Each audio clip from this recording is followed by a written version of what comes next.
This is Football Focus Weekly with CFI, Charlotte Football Insiders.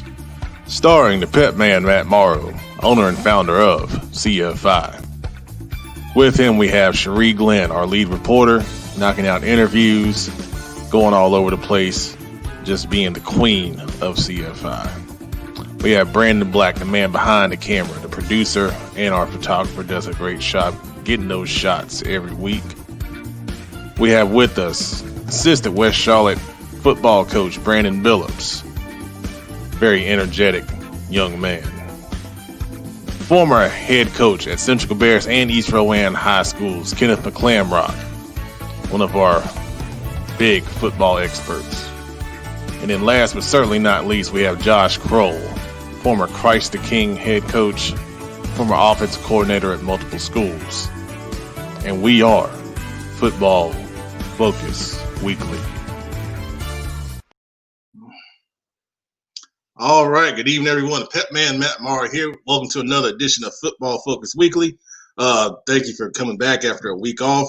We had a lot of stuff going on, so we took a little bit of time, but now we're back and fresh and ready to go. Tonight, coming out the box, we got Olympic defense coordinator Daren Hart. We're going to start talking with him in just a second. After that, we got the SMAC, the Southern Mid-Atlantic Conference president, Donald Kincaid. Teams that play in that conference are Charlotte Blue Storm, Union County Vipers, Rock Hill Black Knights, teams of that nature. So we'll be talking with him along with two players that play in the SMAC. I got their names right here. Just give me 1 second. Got Michael Williams from the Union County Vipers and Quentin Calhoun Pope from the Charlotte Blue Storm. We'll be talking with them around 8 o'clock. Then we got our South Carolina football update with Joe Hughes, who may be in, may be out. There's a lot going on with signing day right now across the board. Then we'll do a private school preview. They're doing their playoffs this week here in North Carolina. I'll have producer Brandon Black on with me. We'll talk about that. And then we'll go into sound off and our great debate tonight, greatest sports video games of all time. We got a lot of good ones to discuss on that. And then we'll finish it up with our NFL picks. So, all right, without further ado, this gentleman that we're going to bring on now is the defensive coordinator for the Olympic Trojans. He's got a wide and varied coaching history across high school, college football. We'll talk about that a little bit. We're going to bring him on right now. That's Olympic defense coordinator Daren Hart. All right, how you doing? How you doing tonight? Thank you for having me. I'm good. It's a pleasure, man. It's a pleasure to have you with us. I appreciate you taking, some time out of your busy schedule to be with us.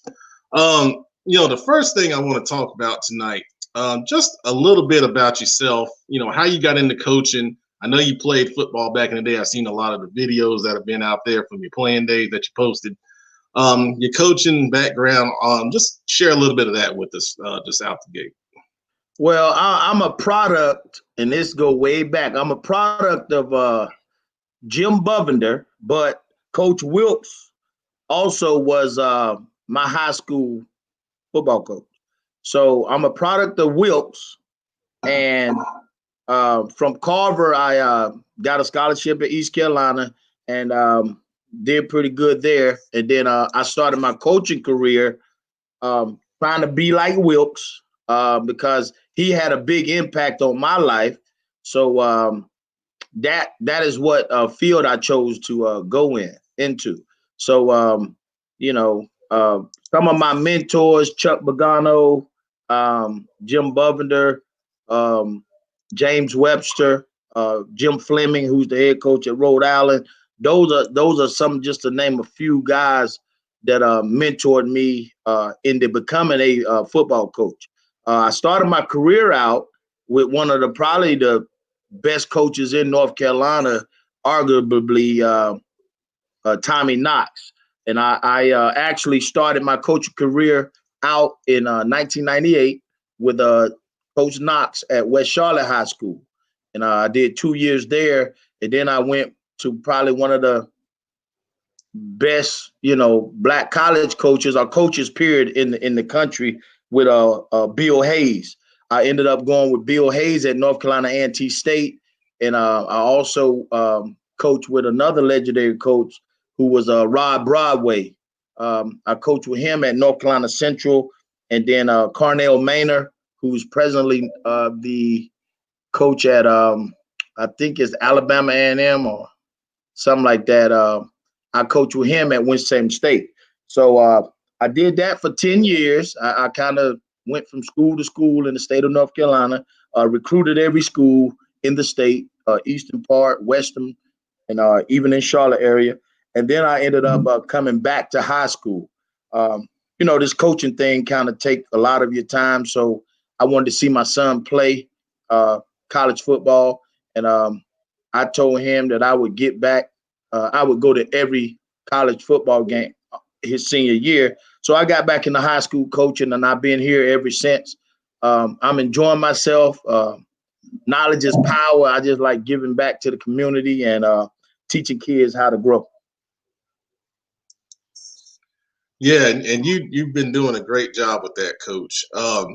What's something you can share with us about Coach Knox that maybe a lot of people may not recognize?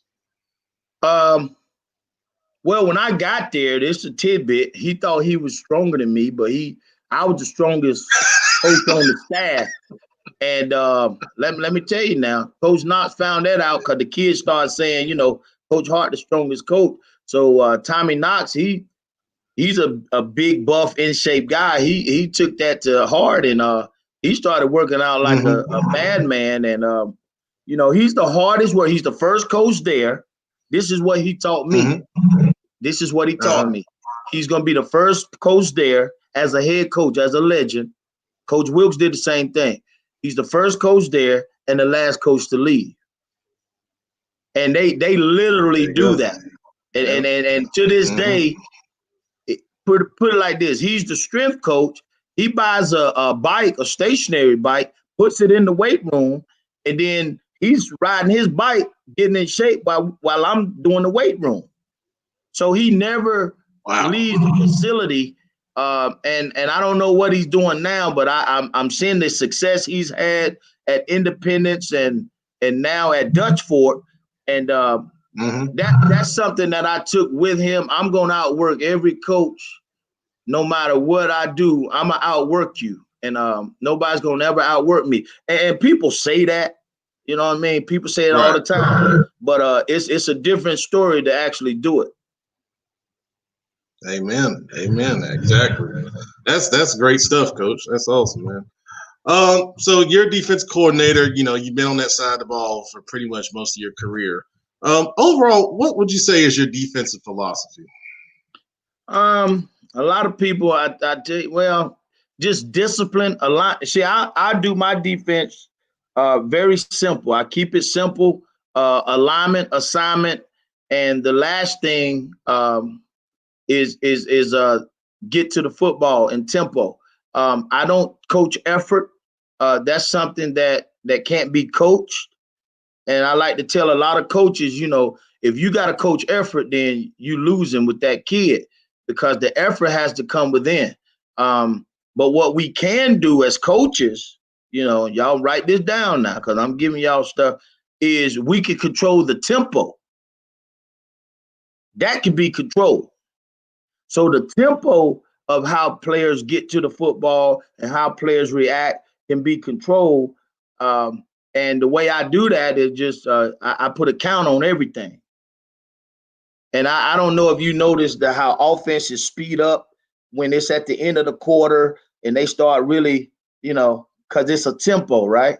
So you can control the tempo of any defense or any climate of a team, but you can't coach effort. That's got to be something that they already have.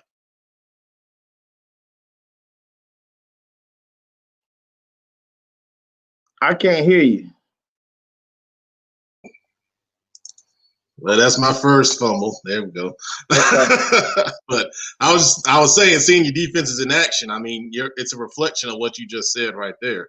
I mean, I can remember, seeing you guys against Harding last year. Those guys were rolling, and you guys pretty much, shut them down for the majority of that game, and just flying to the football. The way you were matching up on third down, taking your big guys out, putting the speed guys in.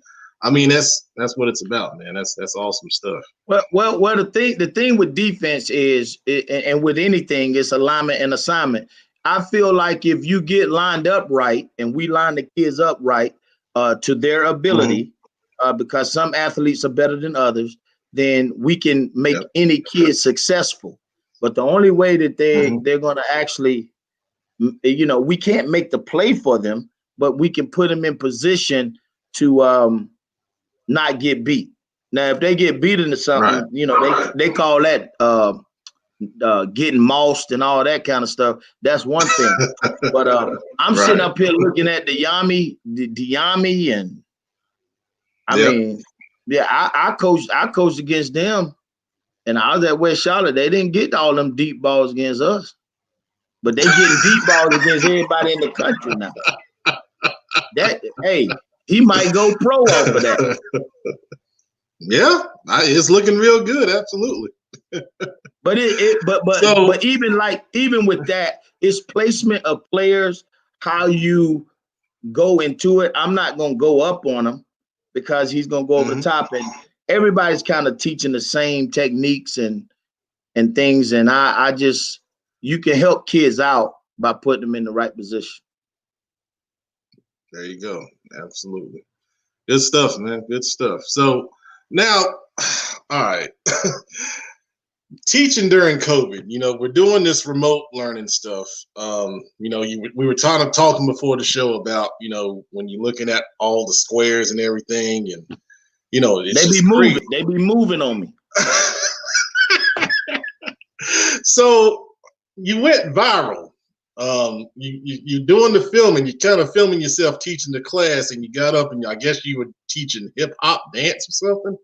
Yeah, and we do that hip hop Fridays. Well, here's the thing. I teach. I have to be involved. So some of my colleagues they said that they were going to work from home, and I can't work from home because if I'm in the living room, I'm gonna be looking at ESPN, and if I'm in my bedroom, I'm gonna be asleep. So you can't put it in the kitchen because I'm gonna be eating. You see what I'm saying? So I had to go to school. So my principal don't have no problem with me because I'm gonna be in the school. I think the other teachers got to come back in November, so it's gonna be a change for them. But I had to be, at the school. But like I was telling you earlier, the squares start moving for me when I look at the students, and that's what virtual teaching becomes. So I found out if I actually participated, then that will be easier for me because I don't have to look at the squares as much, if that makes sense. Okay. So now they can look at me, and then I just judge them off. I'm using football stuff. If you ain't sweating, you ain't working. So. And look, some of them may just be sitting down looking at me saying that fool crazy, but I'm just doing the best I can with the situation that we have before us.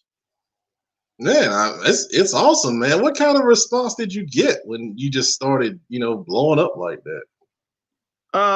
I got a couple of people wanting me to come and teach their class, and can I make more videos? But I'm a ball coach. I don't make video. I'm just doing myself. And I tried to film the class because I'm like, I thought it was crazy to do this virtual thing, by the way. But I was told with the HIPAA laws, everything's supposed to be private. So I just can only film myself. So I turned the camera around to me, and I guess it went viral. But I'm just teaching. And with what it's about, and it's about getting the kids moving because if we're sitting in front of computers now, the health challenges that we have, obesity and things like that, it's gonna increase. So we got to keep moving. I used to do a actual step count. Most of these kids don't have watches because I thought everybody who had a watch. I'm kind of older, but these kids don't have watches. But guess what they do have? They got a phone. Got phones. That phone to do it. I got an app. Yeah. So we do the walking app, and it serves as movement, and it's working for me in my class. That's awesome. That's awesome. And Coach, you got a fan right here. One of our regular watchers, Miss Burlow said this is the dancing coach. So now you see, now you're just known for all your moves now. Nah, hey, all that stuff was on count now. You know, we were counting. That is awesome, man. It's awesome. All right, so back on the football field. You guys have been doing a lot of practicing, man. It's been awesome. I see you guys are out there working hard at Olympic. What is it like practicing with the COVID rules and everything that you have to do now? It's kind of difficult because we can't do a lot of the physical things that come with football. So that's still being put on hold. But really, we run it. It's got to be tempoed because we only got an hour and 30 minutes. But it sort of put me back in the college mindset where in college, we only had so many hours a week with the players. So we had to get in and be organized. But Coach Thompson's real organized, and it's a tempo practice. Remember, I always said, we're going to practice fast so you can play fast. Yep. And we haven't had any problems with it. We're changing up some things. It's hard to get that lift in. It's hard to get that lifting with just an hour and 30 minutes. So, but we're trying to do the best we can with the situation. I think the way we have practice structured, we're doing a good job of, getting our offense put in and defenses, we pursuit drills and things like that. It's so many drills. If you ain't seen all the drills off of COVID, now some of them drills that people be doing be left field, but we do drills that will help our kids get better, And so I don't do 4 and 5 drills that, I'm gonna do one drill. I hope you're reading the right keys and you don't have wasted movement. So I'm teaching, we're teaching the fundamentals at Olympic and we're not teaching where you got to go left, right, back, forward, roll over and kiss your mama. You see what I'm saying? We're going to teach fundamentals and then we're going to go from there. But it's been good for us. I think the kids are learning a lot. I didn't know that we could still have dead period during COVID. I mean, didn't COVID make it dead for a whole 3 or 4 months? But hey, I ain't complaining. Yeah. Hey, it should be no more dead. We should be alive and go. But I agree. But yeah. But it's been good for us. We get in and get out, but because of Coach Thompson's structured practices, he does a good job of putting that stuff together, and we get through pretty good. Awesome. Good stuff, man. Last thing I want to ask you is, in your opinion, who are some guys on defense that's going to really stand out for you this upcoming season?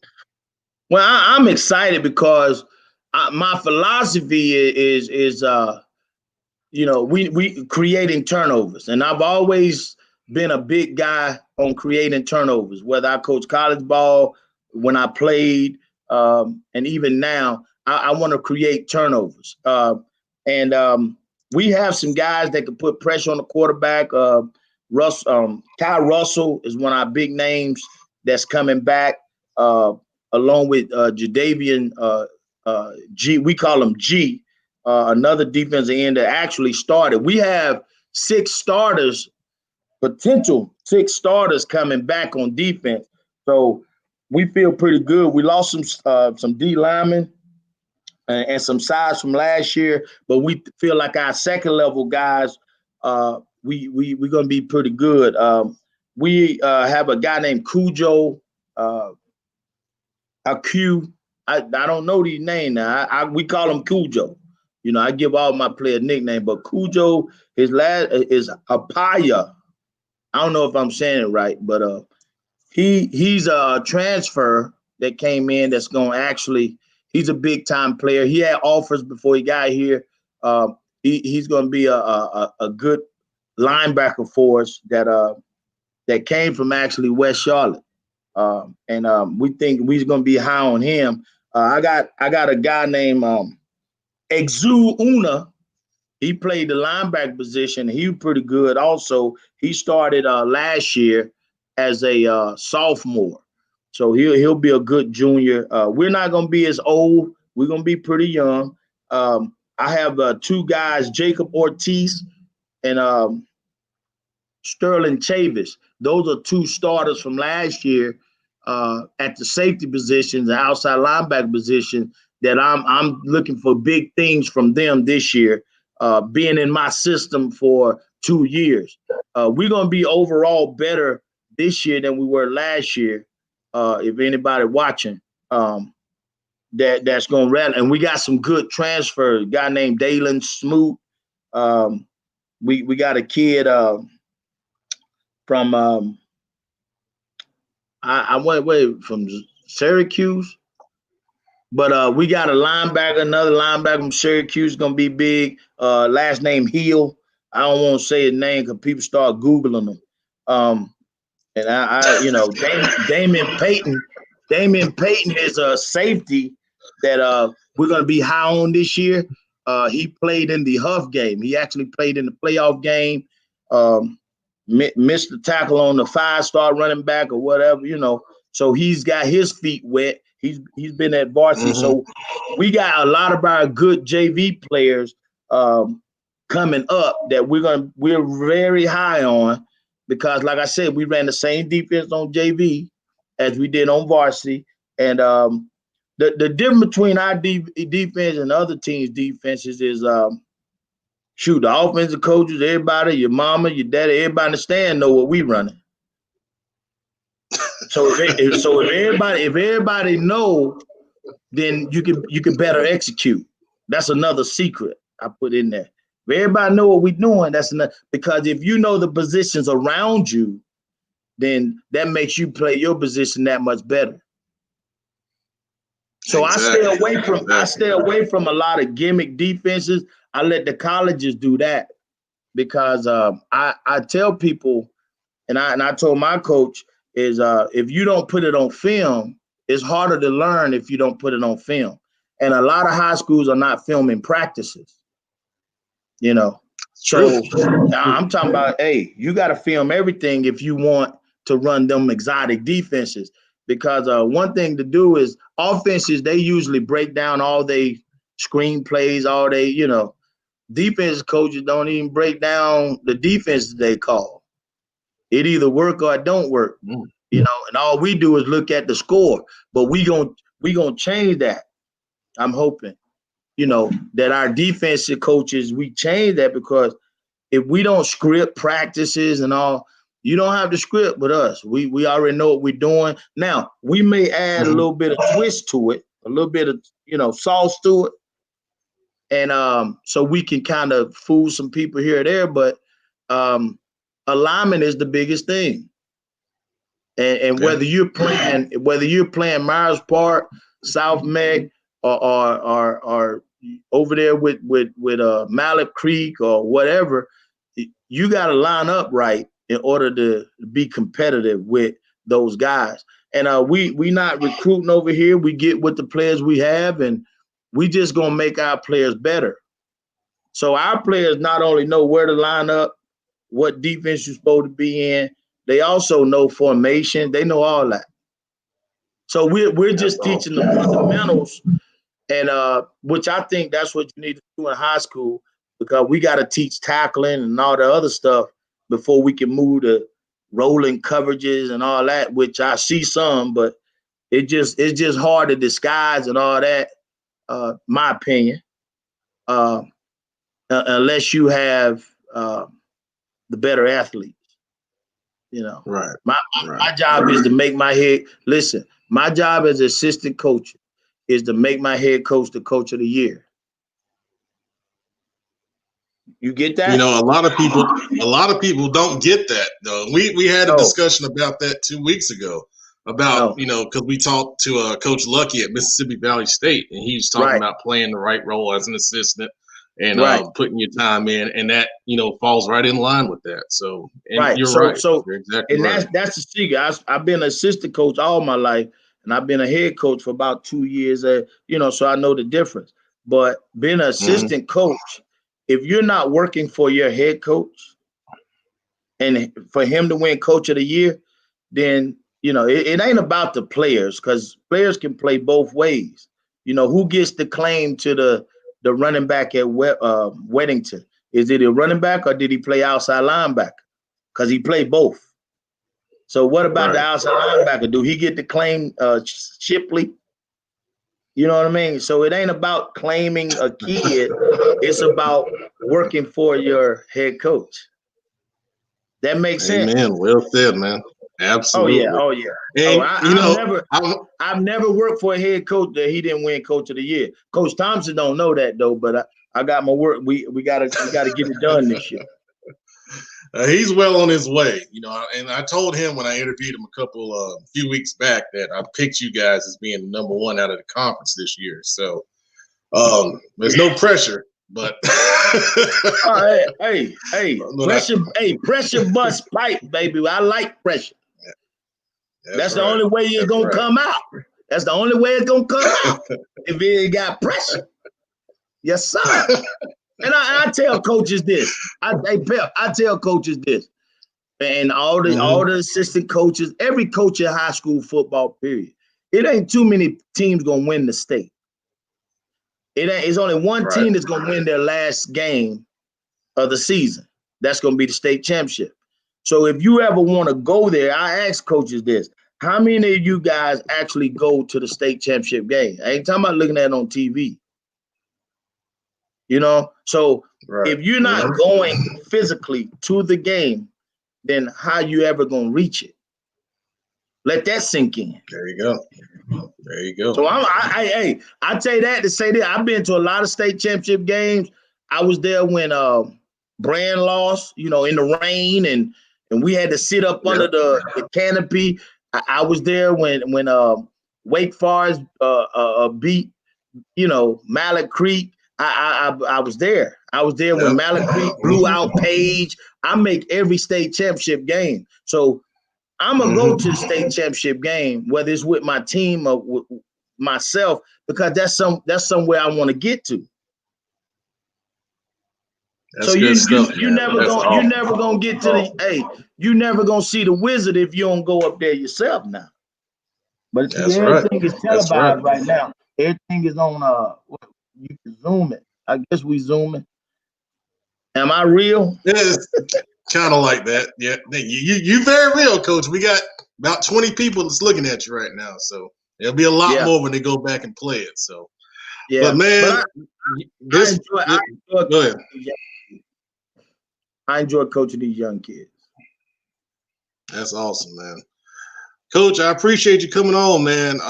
That was excellent. There was a lot of great stuff in there. We'll cut it up. We'll get it out on Twitter and, all the things that we do. And, when the season gets started, man, I'd love to have you back on again.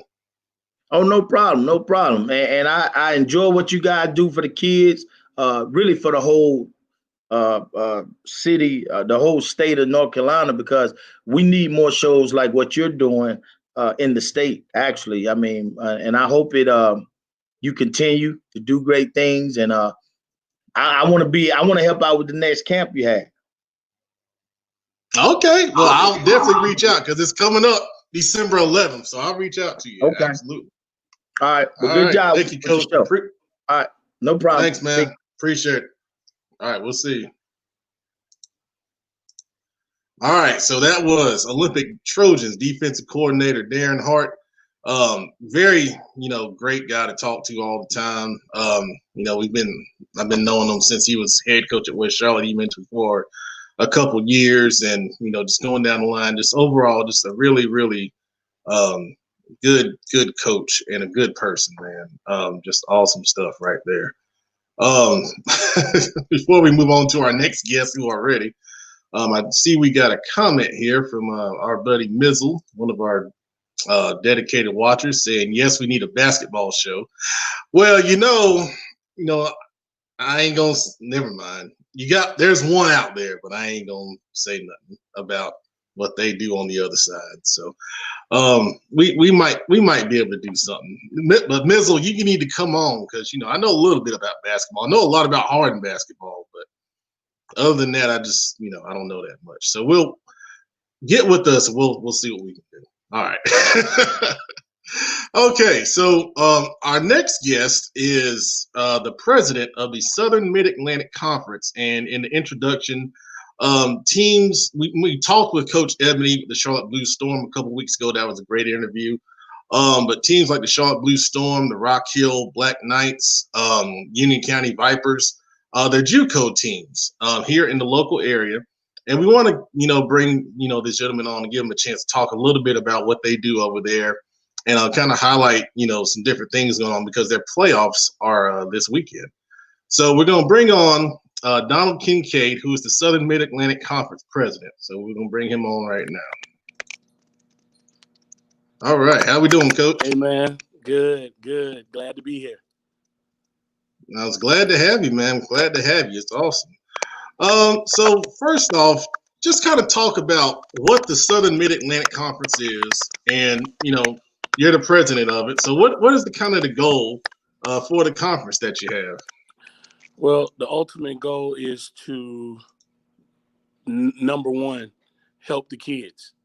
We're big on helping the young people that, let's say, didn't do well on the SAT, didn't do well on the ACT.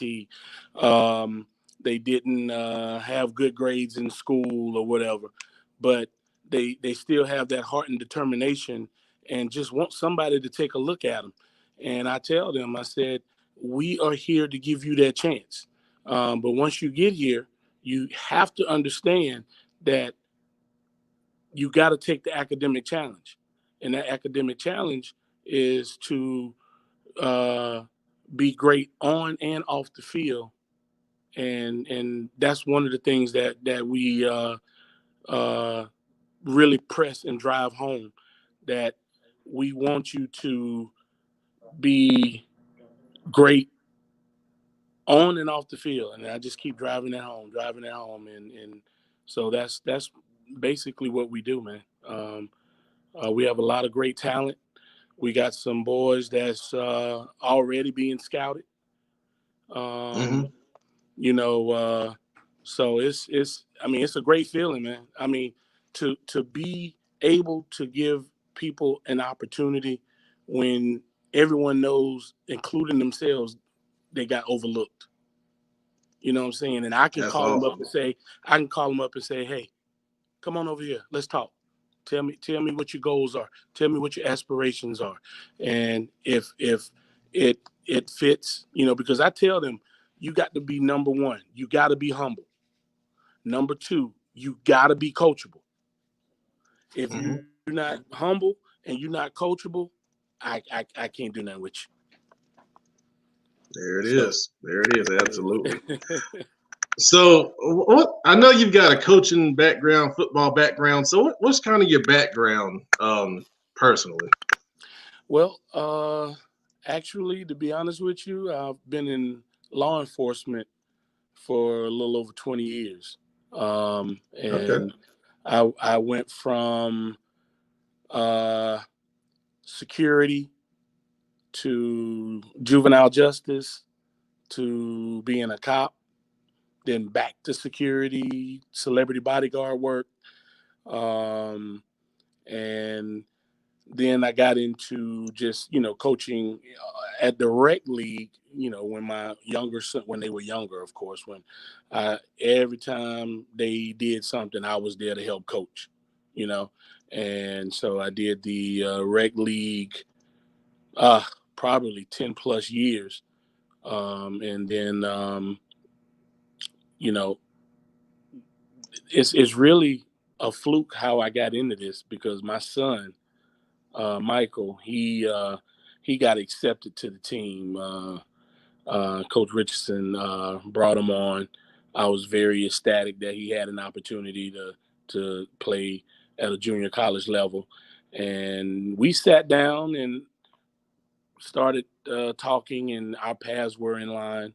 And then all of a sudden, here I am, 1 year later, president of the Southern Mid-Atlantic Conference. I love what I do. And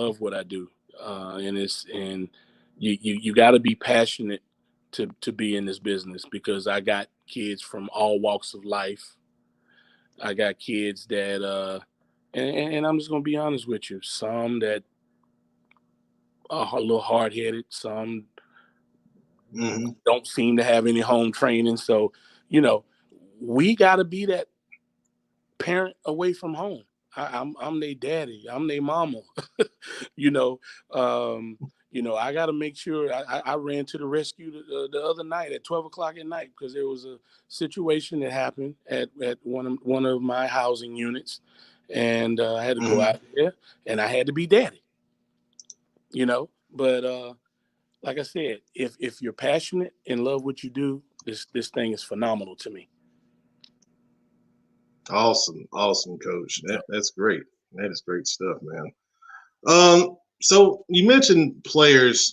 This is a JUCO kind of situation. So, what kind of players are you looking for that kind of fit the mold of what you're offering?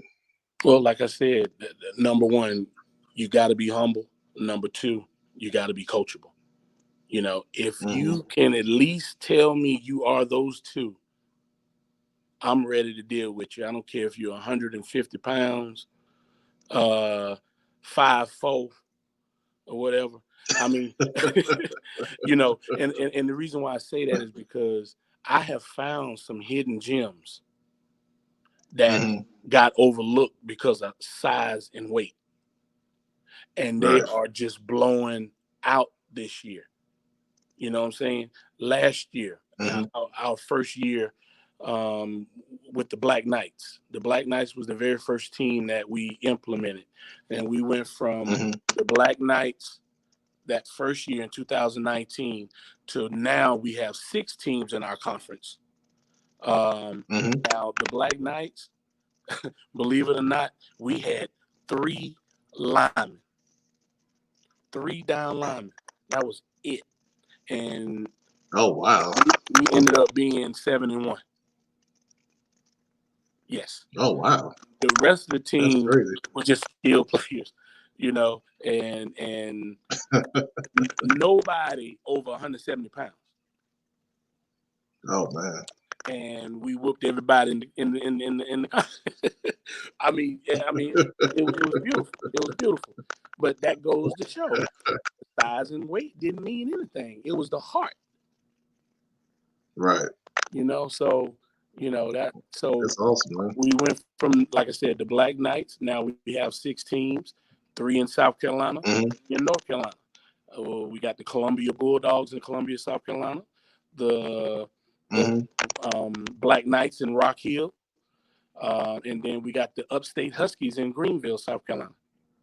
Then we got the Union County Vipers in Monroe, North Carolina, the Charlotte Blue Storm in Charlotte, North Carolina, and then we got the Greensboro Crusaders in Greensboro, North Carolina. Now, guess what? Wow. Okay. We got more to come. We got the Fayetteville War Dogs that's going to be implemented in 2021. We got the Coastal Cobras that's going to be implemented in 2021 in the Hardyville area down there close to Hilton Head. Oh man. Okay. Sure. Then we also got a Raleigh team coming. And I mean, it's the expansion is phenomenal. We are growing exponentially and it's not gonna stop. We're actually getting ready to go up north. We're gonna go from Delaware to New York and everything in between. Oh wow, okay. Wow, so, that's awesome. That's awesome. It's beautiful, man. It's beautiful. And I'm anybody out there that's listening, if you're looking to come aboard, I'm looking for coaches. Hey, I would love to sit down and talk with you. All right, there it is. I'll cut that up and put it out there when we promote this stuff. So that's good, man. So we got one of your players here. I'm gonna add him to this and bring him on right now. And that is Mike Williams with the Union County Vipers. Mike Williams. How you doing, Mike? Yeah, I'm doing pretty good. How about yourself? I'm doing good, man. So you're a player on the Vipers. What's the experience like playing, for that team and just overall with the whole conference? My experience is great because it's my second year playing. I played on the Black Knights last season and we went 7-1. That was great. Now I came to the Union County Vipers and we're in the playoffs. At first we went 0-3 the first 3 weeks, and then during practice we just all clicked, and now we on a 2-game winning streak. So now we play the Black Knights. So I'm excited for that. All right, good deal, good deal. So where did you play in high school, and what position do you play right now? You said what now? So what position do you play on the Vipers, and where did you play football in high school? Oh, this is a funny story because I played for Parkwood High School in Monroe, North Carolina. I played defensive back all 4 years. And so I decided to change my position when I came up to college. So now I am a wide receiver. Okay. Okay. Awesome, man. So do you like that better than playing DB? Yes, because you know the defensive side of the ball. You know how the linebackers react to certain things. You know how the DB plays you. And since I was on that side of the field, I know, like, I can study the DB because I played DB. So it's pretty fun to know both sides of the ball.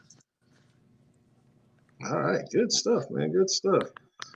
So what are your goals after you're done playing with the Vipers? Are you trying to go to college and play, or what's your goal here? My goal is to go to whatever school that offered me to play football. I love football. I've been playing since the first grade, flag football in Columbia, South Carolina. So to continue to play and further my educational career would be great. It would be amazing. Awesome, awesome. So your education, what are you looking at doing? After football's done. Well, I am majoring in sports management. So probably a Oh, nice. football Okay. coach for one of the JUCO teams that my dad is over, or a high school team.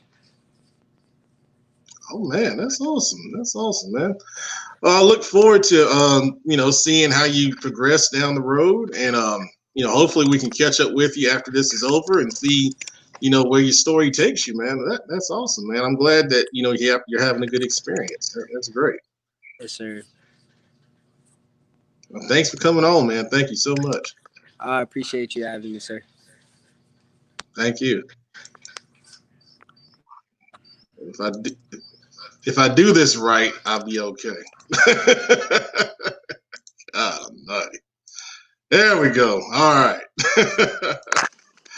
All right, Coach. I got a question from one of our panel members, Cherie Glenn, and I'm gonna bring her on now so she can ask that to you.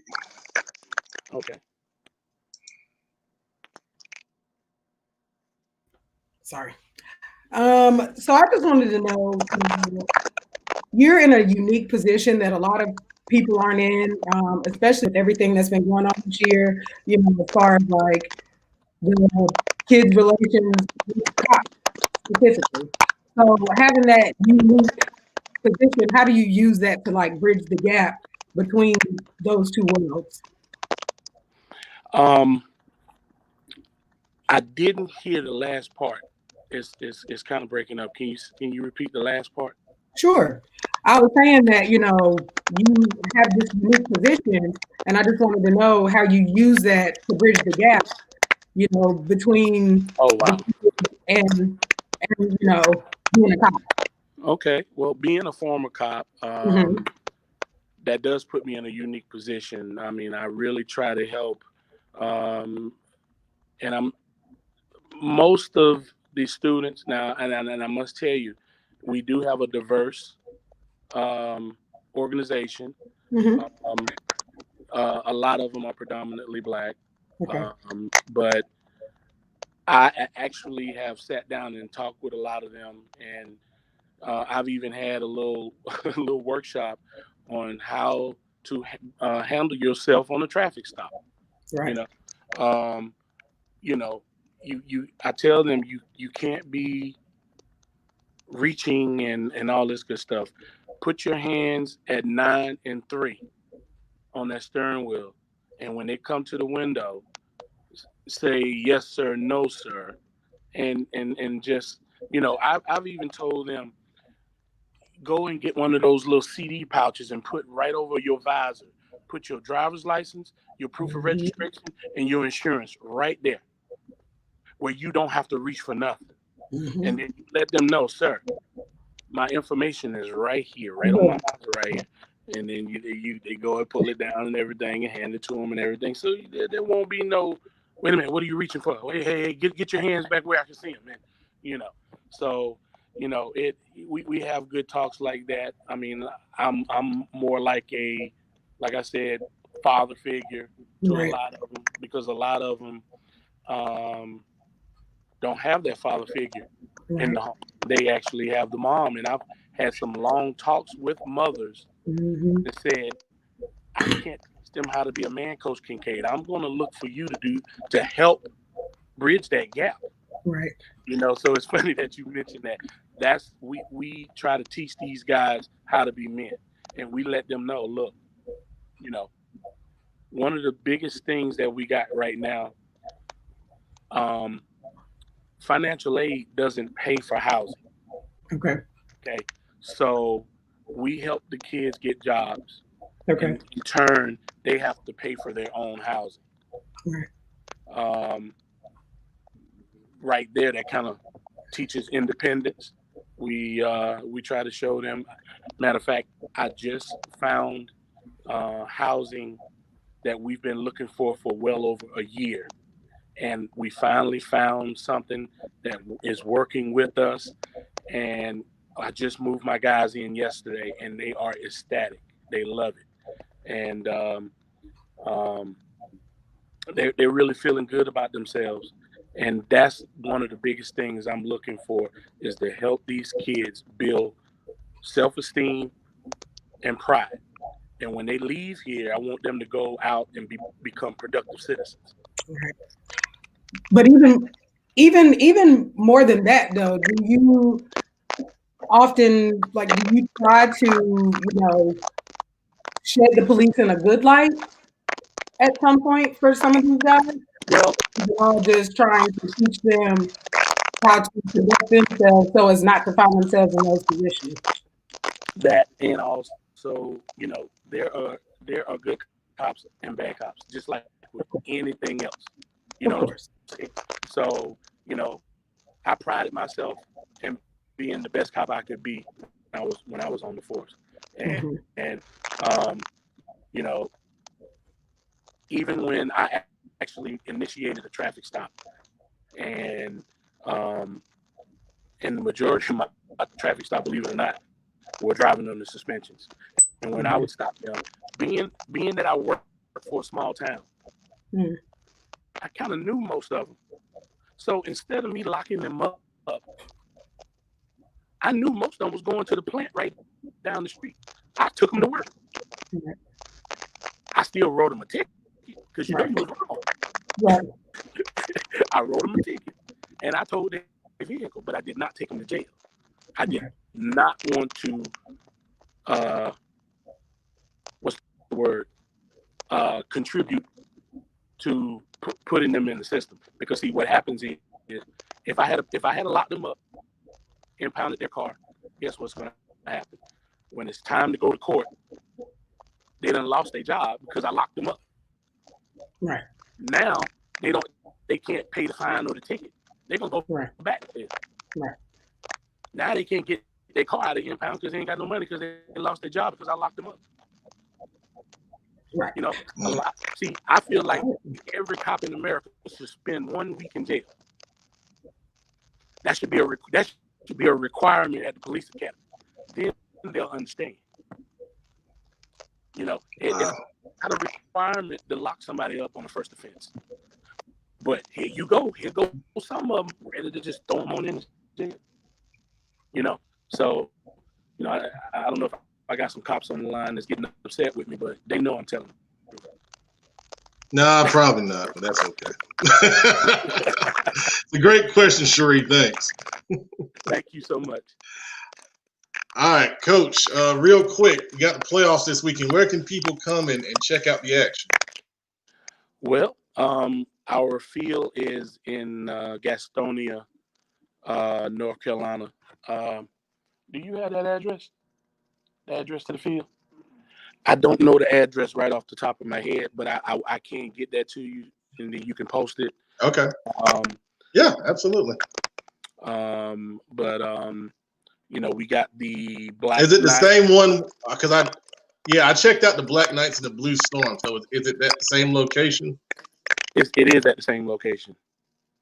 Okay, I've got that. I can put that when I cut it up. So, yep, awesome. Good deal, Coach. Thank you so much for. Can you repeat that, Coach? Oh no, I was saying this Sunday at 12 is the Black Knights versus the Union County Vipers. Oh, awesome! All right, cool. Well, we'll put that out there, and hopefully we get some a good crowd. Because when I pulled up, I mean, there was hardly nowhere to park. I almost had to park across the street. So you got a lot of support. I mean, it's crazy. There's a lot of support out there. So I mean, that's good stuff, man. Yeah, and it's good football. I didn't know what to expect the first time, but it's good football, and like you said, there's good talent out there. So it's an entertaining time. Absolutely. And one more thing that I wanted to add to you real quick. A lot of people probably don't know that Michael is my son. And yeah, I didn't know that either. And he's making history. He's actually the first SMAC graduate to come out of this program. Oh wow, that's awesome! Yeah, awesome. Yeah. So he got the award and everything, and I'm very proud. And I'm not quite sure what he has a couple of offers on the table. He's making some decisions right now, and but hey, man, I really appreciate you having me on the show. The only other thing that I want to tell the crowd out there is we're always looking for people that want to help.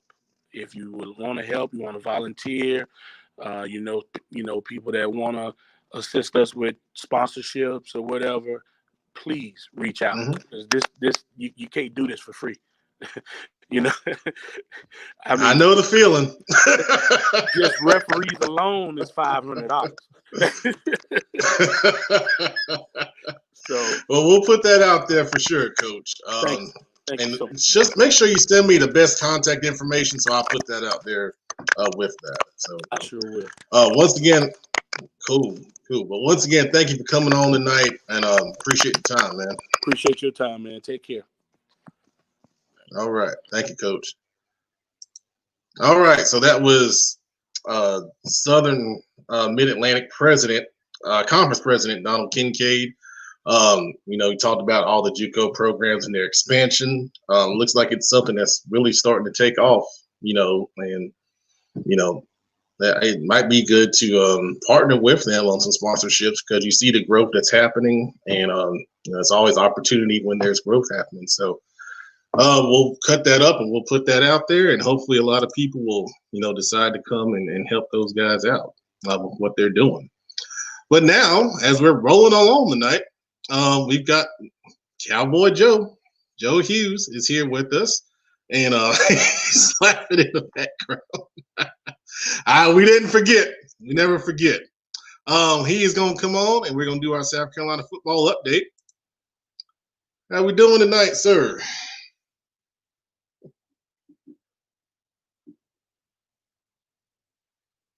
Let me unmute.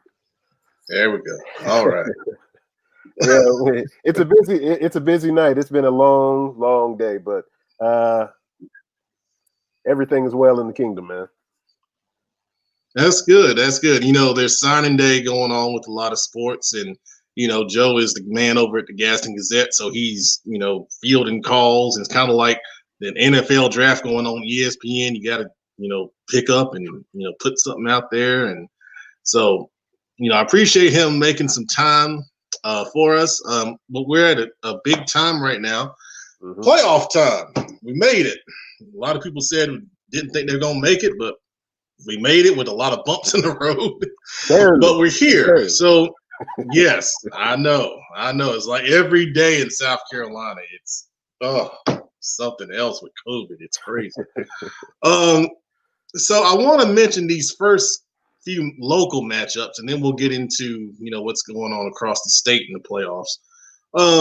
And I don't know a lot about the teams that these local teams are playing, so I want to get your expert feedback on these. We got, and this is the game me and Brandon are going to this Friday night. We got Hillcrest coming up to Northwestern and play at District 3 Stadium. What can you tell us about Hillcrest? Man, Hillcrest in the past 10 years has just totally been a total role reversal. They used to be they used to be everybody's homecoming. Now, oh wow, okay. And now they're making the playoffs. I'm not going to call them a consistent player. They're actually the last program to beat Knox in the state championship game. Oh wow.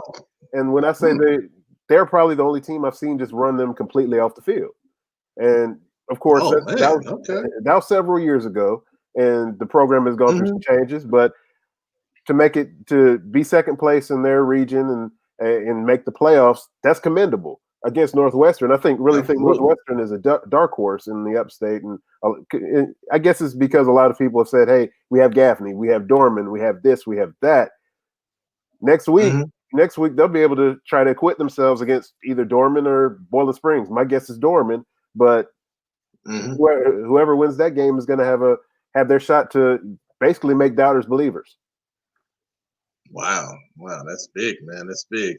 And I tell you, when I look at Northwestern, man, when I saw them against Rock Hill, I going into it, I felt like they were only a run team, but their quarterback has showed great progression, throughout this season. It's kind of like they've kind of steadily opened up the offense, and now they throw a lot of nice timing routes. They don't go deep very often, but when they do, they scheme it up real well against their defense. And then Aldridge at running back, my goodness. Hey, he is, Whenever Northwestern has had success, they have had a good 1-2 punch at the quarterback and the running back position. And their last two state championships have had that. And again, in the past few years since Kyle Richardson has left, a lot of those concepts have left. But you kind of see them coming back with this team. And it's a good sign for the years to come, and with this program, especially in the region that they're in. Yeah, and then Paige Wofford, the head coach, I met him after the game for the first time. I was very impressed with him. I mean, speaking with confidence. I mean, he had me fired up. I was ready to go out there and hit somebody. That's a good fit for that program. Indeed, and especially with all the turmoil that they've been going through the past few years with just a lot of guys that either were a bad fit or just didn't fit the culture, and they have their guy, and I'm glad to see that, because in South Carolina there's certain programs that you need to be on top or be in the conversation, and they're one of those. Right, absolutely. All right, so now we got South Point. I believe this is a road game. South Point is traveling to Greenwood. So what can you tell us about Greenwood?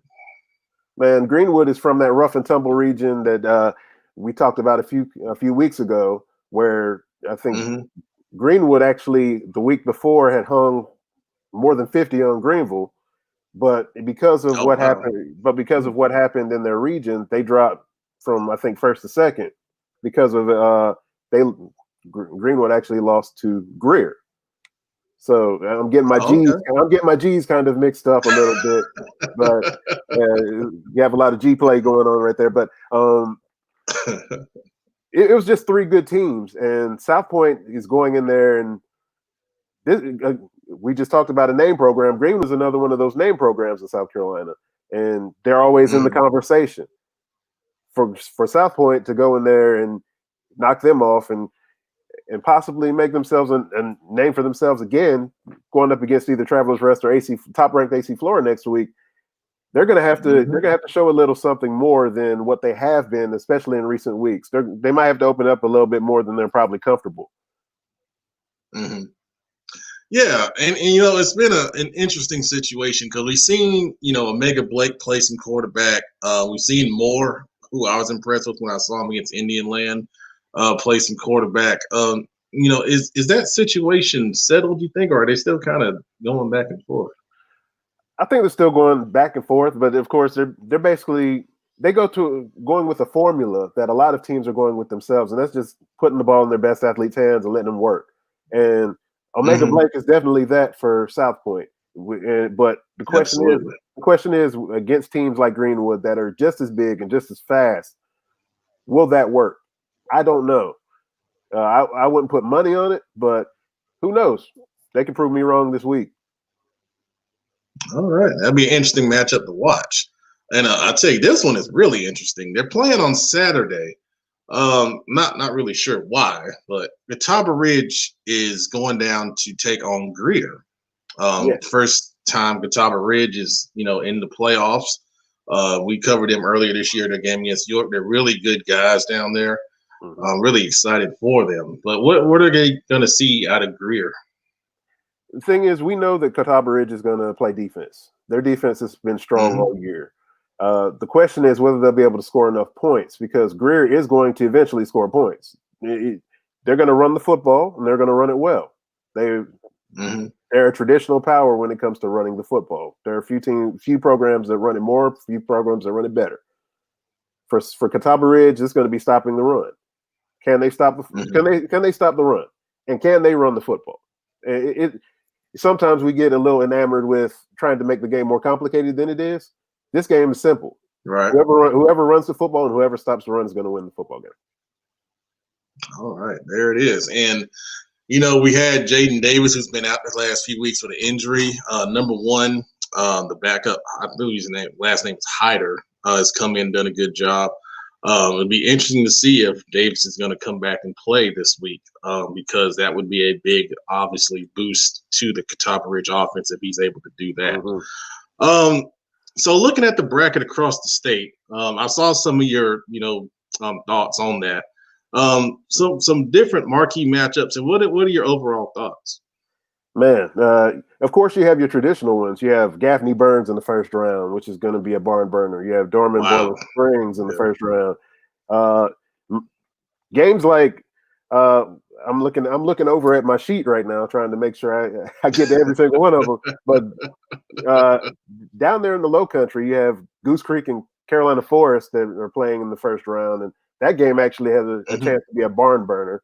You have, in part because they're both going to run the football. I wonder if Carolina Forest is going to be able to throw the football effectively. If Coach Mark Morris is exactly who I know he is, which I know him pretty well, he's going to have a good scheme lined up, because he's one of the top offensive guys that nobody knows about in anywhere. He's a no frills type of guy. He's going to tell you how it is. And we're going to run the football, and I'm going to tell you about it, and I'm going to tell you my next play, and it's going to be successful anyway. But that's what Goose Creek has coming at them, and Goose Creek is pretty much a no frills approach too. I'm looking forward to that game. Of course, a lot of the stuff is in the 4A ranks. 4A is probably I've probably said it's the best league that we have in South Carolina. Buford and West Florence is going to be a slobber knocker. Let's just call it that.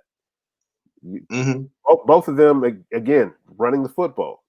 In South Carolina, you hear a lot of them throwing the football, but a lot of teams still will get in the eye and just ram it right at you.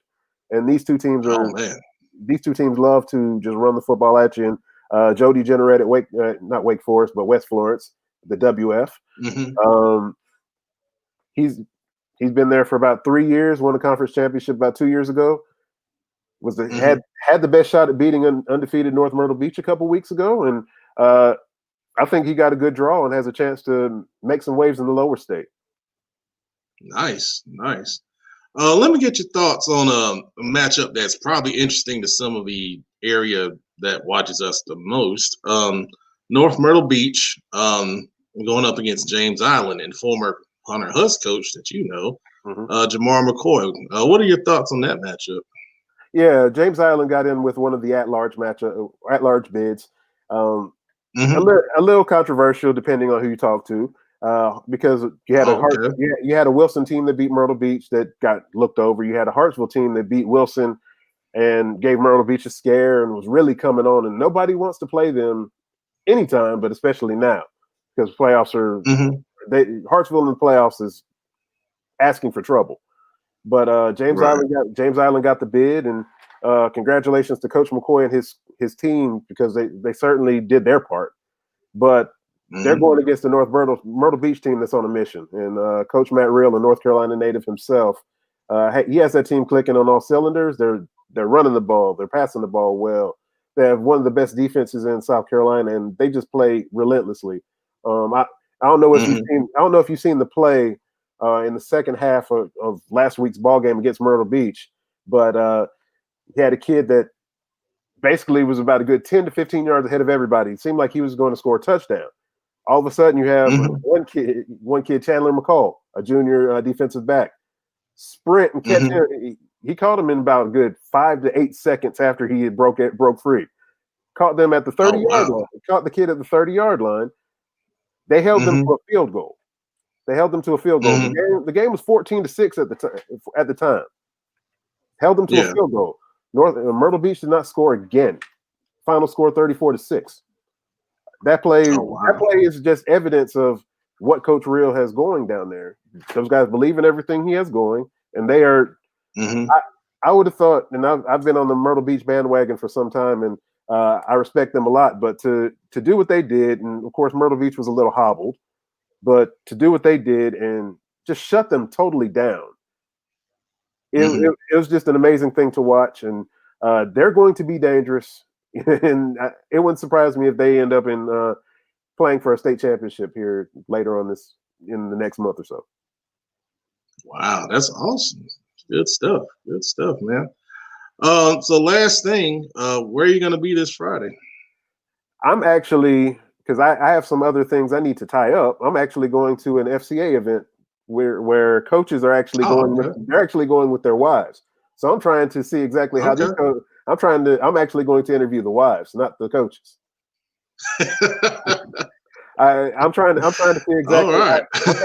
I'm trying to see exactly how annoyed they are how annoyed they are that their husbands have been at home all fall, and how quickly they can't wait for them to get back to the football field. Well, we got to talk about that next week because I'm interested on hearing that myself. It's a story I've been wanting for a long time, and it seems like I'm gonna have every single coach and their significant other in the same room at the same time. So it's going to be fun. Oh, that's going to be, exactly. I can't wait to hear that one. All right, man. Well, appreciate you coming on. I know you got a lot going on. I'm glad you squeezed this in. And, this week I'm going to chop this up. And, that South Carolina football group on Facebook, I think I'm going to post it in there and see what they got to say. So that'll be interesting. All they want to do is talk about Abbeville anyway. Abbeville is good. Oh man, Abbeville is good though. Abbeville is great. I'm not bashing Abbeville. They're great. They are great. They just talk too much. I'll leave that in there. All right. Thanks, Joe. Appreciate it, man. No problem. All right, we'll see. All right, so that was Joe Hughes joining us. He's got a lot going on. I'm glad he's able to, squeeze us in a little bit, tonight to get us that update with South.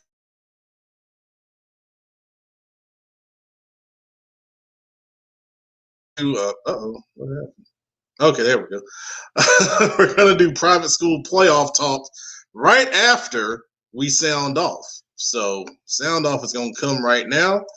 We're playing on a little bit of a short bench tonight with Joe got stuff going on, and then the Juice Man is not with us. It's his birthday. He just had a child, so he's got a lot going on. But I'm gonna bring on the crew that's here. So here we go. There's Mr. Billups, who is looking at something over there. It's Kenny, Cherie, and producer Brandon. So that's who you got tonight. how's everybody doing? Doing great. It's a great week. A great week to be alive. All right. I like the energy, Cherie. Hey, I get one birthday a year, so this whole week, nothing but energy. Oh, just this week. Okay. Yeah, just I got till Sunday. After Sunday, it's back to, being tired as usual. All right. So let's see. The Juice Man is not here to lead us off. So, all right, it's Veterans Day. I'm gonna let the illustrious Coach Billups lead us off on sound off, and I know you got something special in that cup over there. So hang on to your hats. Here we go. I ain't got nothing but some cup of joe. First of all, happy Veterans Day. Happy early birthday to the illustrious, outstanding, skin glowing Coach Brandon Billups. My sign off today is about my PlayStation 5 now. I'm gonna stay up all night tonight to 12 o'clock, around 3 o'clock, and make sure I press the purchase button at Target.com and go pick it up. You guys are terrible. Somebody should have called me and got me a PS5, but now my overgrown, soon to be 36 behind has to stay up and purchase a PS5 after I worked so hard to keep your raggedy internet. My fault. Charter Communications, we provide outstanding wireless and internet business solutions to everybody across the globe. So I apologize, but I had to work hard. I haven't had a day off. This is my first day off in a long time since this COVID hit. So I'm going to live it up. I already saw one of my birthday presents. I saw my oldest daughter the other day. She gave me hugs and she just told me she loved me. So, like I've been saying on Twitter, I'm getting older, but I'm getting wise. I'm not old. I'm still young. You just get to a point where you don't want to see your kids good. And that's how I am now. You see, I got my multicams on. I do that every Veterans Day because it just reminds me of where I've been, where I came, the people who came before me. It's not for a fashion statement. Everything I do is for its symbolism. And, y'all make sure y'all tell us vets you appreciate them. I know a lot of people, oh my goodness, the word on the street today is going to be great. But I know a lot of people, we have opinions and stuff like this, especially on the veteran community. But we're a small percentage of people who sacrifice our time, our lives, for this country. And, I don't care if you think it's a terrible country, the greatest country in the world is your country. And, we sacrifice our lives, our time, our mental stability. I'm probably one of the craziest people you know, but I'm kind-hearted. But, make sure y'all tell them vets, thank you for your service and all that, man. We really appreciate me. You tell me, I'm like, man, it was my pleasure. I had the best time of my life. And that's my sign off, man. Tell a veteran you appreciate him.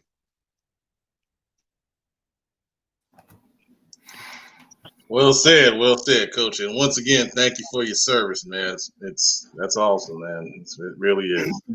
All right, so we're gonna go to Kenny McClamrock on sound off and see what he's got for us. Here we go.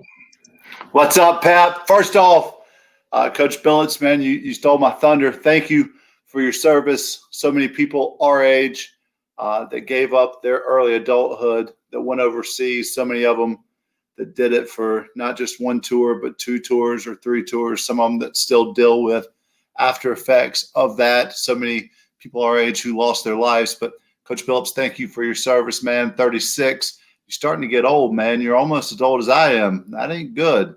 But this is my sound off, Pep. So I've got a new group of people I want to talk about. And the group of people I want to talk about are people whose mamas didn't raise them correctly. They're people whose mamas didn't teach them about something called respect. Let me give you an example. Somebody shows up to meet me over 20 minutes late. No, I'm sorry. No, my bad. No text message, hey, I'm running 20 minutes late. None of that. Show some respect. Example, somebody says something to you. Someone asks you a direct question. I was taught, and my 2 7-year-olds are taught, when someone asks them a question directly, they say, yes, sir, no, sir, yes, ma'am, no, ma'am. And when they don't, they get corrected quick. Why? Because I want my 2 7-year-old sons to show proper respect. Sorry, got something in my eye. Or someone gives you something. You say thank you. My boys always ask me, they've asked me multiple times, we're at Bojangles going through the drive-thru. The girl gives me my food and I say, thank you, Daddy. Why did you tell her thank you? Because she gave me something, son. And that's what you do. You show people proper respect. And then whenever someone says thank you to them, the proper respect is to say thank you. I do not understand it. It drives me crazy when I hear people not show other people respect. It drives me crazy whenever people don't show me respect because I'm showing everyone respect. I say yes, sir, to my 2 little boys sometimes. Show respect. Mamas, if you're not teaching your kids respect, dads, if you're not teaching your kids respect, you're setting them off not on the right path. And that's all I've got for tonight, Pep. Well said, well said. And, to piggyback on that, if I go to Bojangles and I get something, I always say thank you. It's my pet peeve when they don't say you're welcome, thank you, have a nice day, and they just slam the dang old window in my face. That ain't right, man. I just gave you probably about $8 to $10 of my hard-earned money for some chicken that may not be right, and probably dry because I went to the one on West Trade. But anyway, that gets on my nerve. I agree with you. Let's be honest. That's why we go to Chick-fil-A, because they always say thank you and have a good day. And it's what we go for. It's the respect that Sean, I will show you respect. Always show respect back. Moms and dads, teach respect. Amen. Amen. Right on point. Good job, Kenny. All right. Queen of CFI, Cherie Glenn. What you got on sound off? In probably at least 6 years or so since I worked at Chick-fil-A, and I still say my pleasure. So, I definitely understand that. Also, to Coach Billups, to Coach Kroll, to myself, also to my brother, who I love dearly. His birthday is Saturday. So just, again, happy birthday to all of us. It's our week. Do what we want. But my sound off is actually about, I'm going back to the Panther fans. And you know why? Because I've seen week to week to week, they're always blaming Teddy for something. If we lose a game, they're blaming Teddy for it. I just saw today a girl that I used to work with. She said that somebody blamed Teddy for Christian McCaffrey's shoulder. Y'all stop blaming Teddy Bridgewater. Let me tell y'all something. Regardless of what y'all say, he has done way more for this team than a lot of people thought he was going to do anyway. And no, we're not winning right now, but even last week's game, nobody expected us to only lose by 2. We lost by 2 to the Kansas City Chiefs, a team that people thought we were going to get mollywopped by. So y'all just show my boy a little bit of respect. I think he at least deserves that. That's all I got. I agree. And me and Brandon were talking, before the game and our predictions. And, hold on. Matter of fact, I'm going to pull up what we texted each other about our score predictions. So live research going on right now. Hold on. So Brandon texted me and said, I predict 59-13 today. And I predict 47-20. And then Brandon replied, it's going to be 38-6 at the half. So, no confidence. Terrible. I got no confidence in my boy. Out of here. Our defense may be horrible. All right. Defense may be horrible, but our offense has proven week after week that they can hang, with these people. I picked the Bucks to win on Sunday, but I would not be surprised if the Panthers sneak out a win. I would not be surprised. I gave them 20 points. Come on. 20 points? Yeah. And Coach Billups, you there. I was glad I was wrong. There were a few plays away from winning that game. And who knows? They get a little closer on that last drive. Well, and then, okay, I don't know if y'all saw this, but there was an offsides that Kansas City clearly had at the end of that game. Mm-hmm. Nobody called. Yep. Had they called that, might have been a different outcome. I'm just saying. I agree. But anyway. Thank you, Cherie. All right, Brandon, you got sound off. What you got, man? All right, and in keeping of the spirit, I want to definitely give a special shout out to all the veterans out there. Thank you for all that you've done. Thank you for your service. Kind of to piggyback on something Billups brought up, I think this is a good week, good exciting week for all the video game nerds out there. We got the new Xbox Series X dropped yesterday. We got the PS5 coming tomorrow, so that should bring about some some new experiences, some upgraded NBA 2K, some hopefully some big games coming down the line, maybe with some new technology, maybe Madden can actually come up with something new, so good time, good exciting week to be a video game player out there. So we'll see what's coming. So hopefully as the maybe we can chime in as we get some comments on as I get to play the new 2K, new Madden and stuff like that. So good week, good exciting week to be for the video game players out there. That's good stuff, man. And we're gonna have a video game segment with Brandon, coming up weekly starting in the next week or two. I'm not sure what I'm going to start it off yet, but I mean, obviously there's a lot of stuff going on in the world of gaming and sports gaming and things like that. Our great debate topic coming up later is going to talk about sports games. It's going to be kind of a lead off into that. So my sound off is video game related as well. But once again, I got to talk about Madden. What the hell is the problem? We got a problem where we've got a game where it was broken to a point where they keep putting out these patches to try to fix things. First of all, I don't like the fact that we get released a game for $60 that you got to keep on fixing the whole damn year. I mean, that's crazy. That's crazy. Why is it broke from the start? Well, it didn't used to be that way. You just get a game, it worked, everything was good. You had your little instruction book, and you went through there and you played the game. All right, so Madden released what they call a patch, which is basically like an update, like you get an update on the app on your phone. They released this patch to fix some issues. Well, the patch did one thing that was a problem. It broke the game the way you can't even log in and play. How does that happen?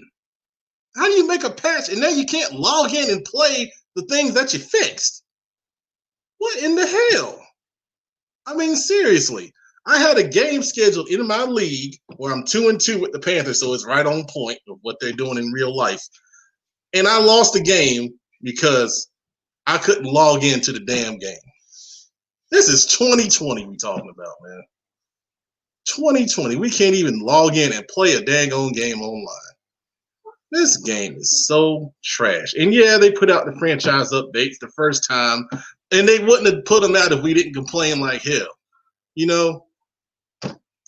But all that being said, I'll be online tonight like Coach Billups on Target.com to get my PS5, but not to play Madden, to play some other stuff because I'm tired of it, man.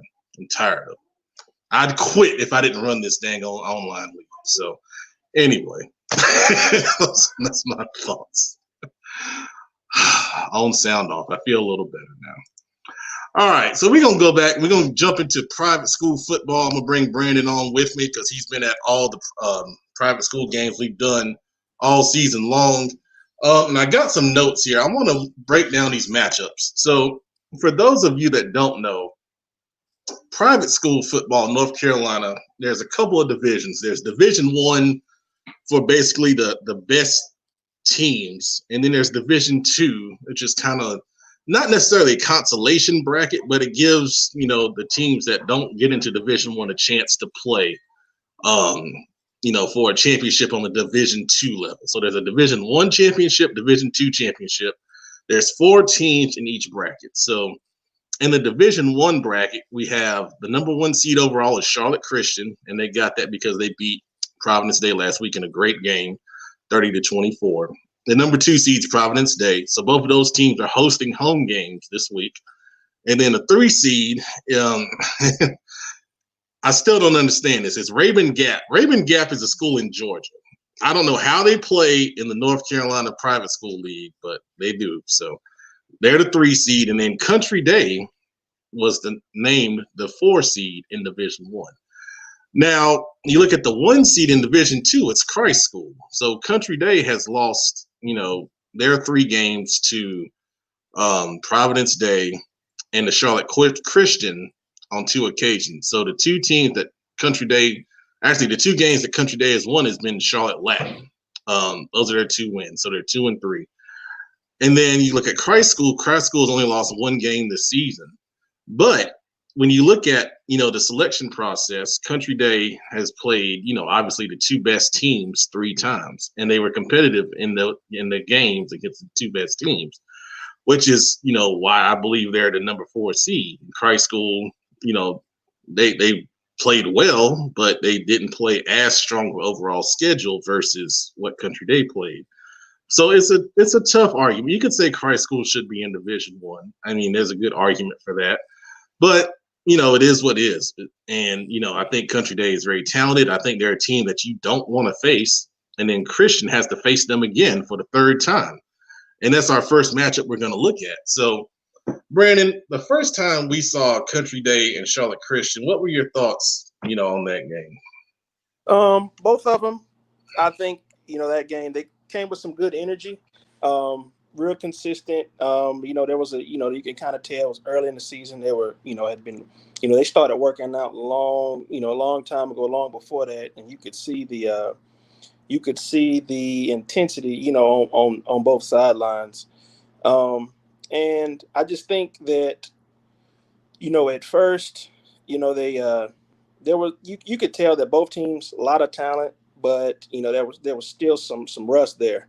Early on in that game or whatnot, and decent quarterback play on both sides. But at the same time, you could tell that as the game wore on, some mistakes started to be made, and you could tell that there was still a little bit of rust and some kinks that they had to work out. But real competitive, and I think it as the season wore on, I think things improved. But you could see the intensity, but some rust some kinks they had to work out at the same time. Yeah, so, the second matchup was the conference semifinal matchup. We were there for that one. Country Day led that game 14-7, right before the half before Henry Rutledge busted that big run to tie it up at halftime. And it kind of gave Christian momentum, to carry him throughout the second half and kind of pull away at the end for a victory. But looking at this matchup the 3rd time around, in my opinion, Country Day, they've got a tackle in space. On that big run for Rutledge, there was a missed tackle where they could have tackled him for maybe a 5-6 yard gain. So they got to stop the run before it gets started. If you let Rutledge get started, and that's the common theme I've seen, Christian does a good job getting him into space on the toss plays, on the stretch plays. And once he finds one gap and hits it downhill, then you're off to the races. My key Go ahead. Rutledge is definitely the X factor. That offense is gonna live and die by what how they feed and come up with ways to get the ball in Rutledge's hands. But for them to succeed, they're gonna have to make sure he's involved for sure. Yep, and that that's why I got him as our key player for Charlotte Christian, of course. My key player for Country Day is Spencer Mermans, big defensive end, number 77, sophomore. He had that big hit early in the game on the Christian quarterback Tuamala, caused the fumble, and he gave Country Day the ball on the 1 yard line, which led them to get off to a good start and take the lead. So for Charlotte Christian, Country Day in their offense, they do a lot of different formations, but most of them are spread oriented. And a lot of them don't have any protection back there with Tabor. It's a lot of empty type sets with motion, things like that. So the 4 down linemen for Christian getting consistent pressure on Tabor, to disrupt what Country Day's trying to do on offense is big. And then on offense for Christian, big plays in the passing game. Like you said, Brandon, they've got Rutledge over there. That's going to be the key to make that offense go. And if they're able to hit some big plays early in that passing game to loosen up the box for Rutledge to run the football, You're gonna get everything you want on offense. So that's gonna be the big key right there for Christian, in my opinion. So our correspondent, Justin Adams, will be at this game. So he'll be bringing you updates on Twitter. So, make sure you follow us because he'll tag us and I'll retweet him out. Our next playoff game, we've got Raven Gap, who I mentioned earlier, out of Georgia. They're 6-1 on the season. They're traveling up here to Charlotte to take on Providence Day, who's coming off the loss last week to Charlotte Christian. So did a little research on Raven Gap. Raven Gap is a balanced team offensively. They got a really good quarterback by the name of Aiden Semo. I hope I say that right. He's got 18 touchdown passes on the season. Offensively, they're pretty balanced. They've thrown it about 125 times. They ran it about 170. So you figure they've been in a couple blowout games, so they're probably pretty much 50-50 run pass. They're a junior-heavy team. A lot of the juniors are their talent. They make a lot of plays for them. They got balanced receiving numbers. There's not one guy that really stands out. I think the leading guy has 23. The next guy has 17. The next guy has 13. So Semo, looking at the numbers, is not a dual threat guy. He's a pocket guy, but he's very accurate with the football. He's completed 63% of his passes. So in high school, that's pretty impressive. When you look at Providence Day, I think their key player is going to be J.T. Smith Jr., number 3. He's very talented. He can play in the slot. He can play the running back's position. He didn't do too much last week against Charlotte Christian. So I think, one of the keys is going to be getting him involved early, because that's just another weapon to go with Fields, and then Helfrich, your quarterback, and Flynn on the outside. So you get him involved, that's just another guy you got to worry about. I think, for Raven Gap to have a chance in this game, they got to keep Providence Day off schedule. One of the things we saw starting out last week, Christian got Providence Day in the 3rd and long early, the first 3 drives of the game. And, Providence Day was not able to convert on any of those. And that's what gave Christian, the momentum for a 14-0 lead before Providence Day got going. So that's going to be one of their big keys right there. They got to stop the run early. We know with Helfrich and those guys, they got time to throw the football. They're tough to stop. But if you stop the run, you make them, a little more one-dimensional. And any coach can say, if they've got the balance, you got them where you want them. So if you make them one-dimensional, it gives you a better chance. For Providence Day, they can't get beat over the top. Can't give up big plays. Big plays hurt them last week on the 2 Rutledge TDs. They were both big runs of about 40 yards and 55 yards, respectively. So make them drive the field, make them earn it. And then on the flip side, offensively, they got to establish a line of scrimmage and win the battle of physicality. I talked to Coach Bolton over at Cabarrus Warriors, and they played Raven Gap earlier this season. He told me they're a very athletic team. They're impressive in that area. So a team like that, you got to send a message physically, off the gate. You can't let them come in and, feel comfortable. They're coming in your house. It's the playoffs. You got to have the right mentality and hit them in the mouth from the start. Let's see. We got a comment here. What do we got here? Raven Gap is the biggest team up front Providence Day has seen all year. Whoever wins up front will win that game. There you go.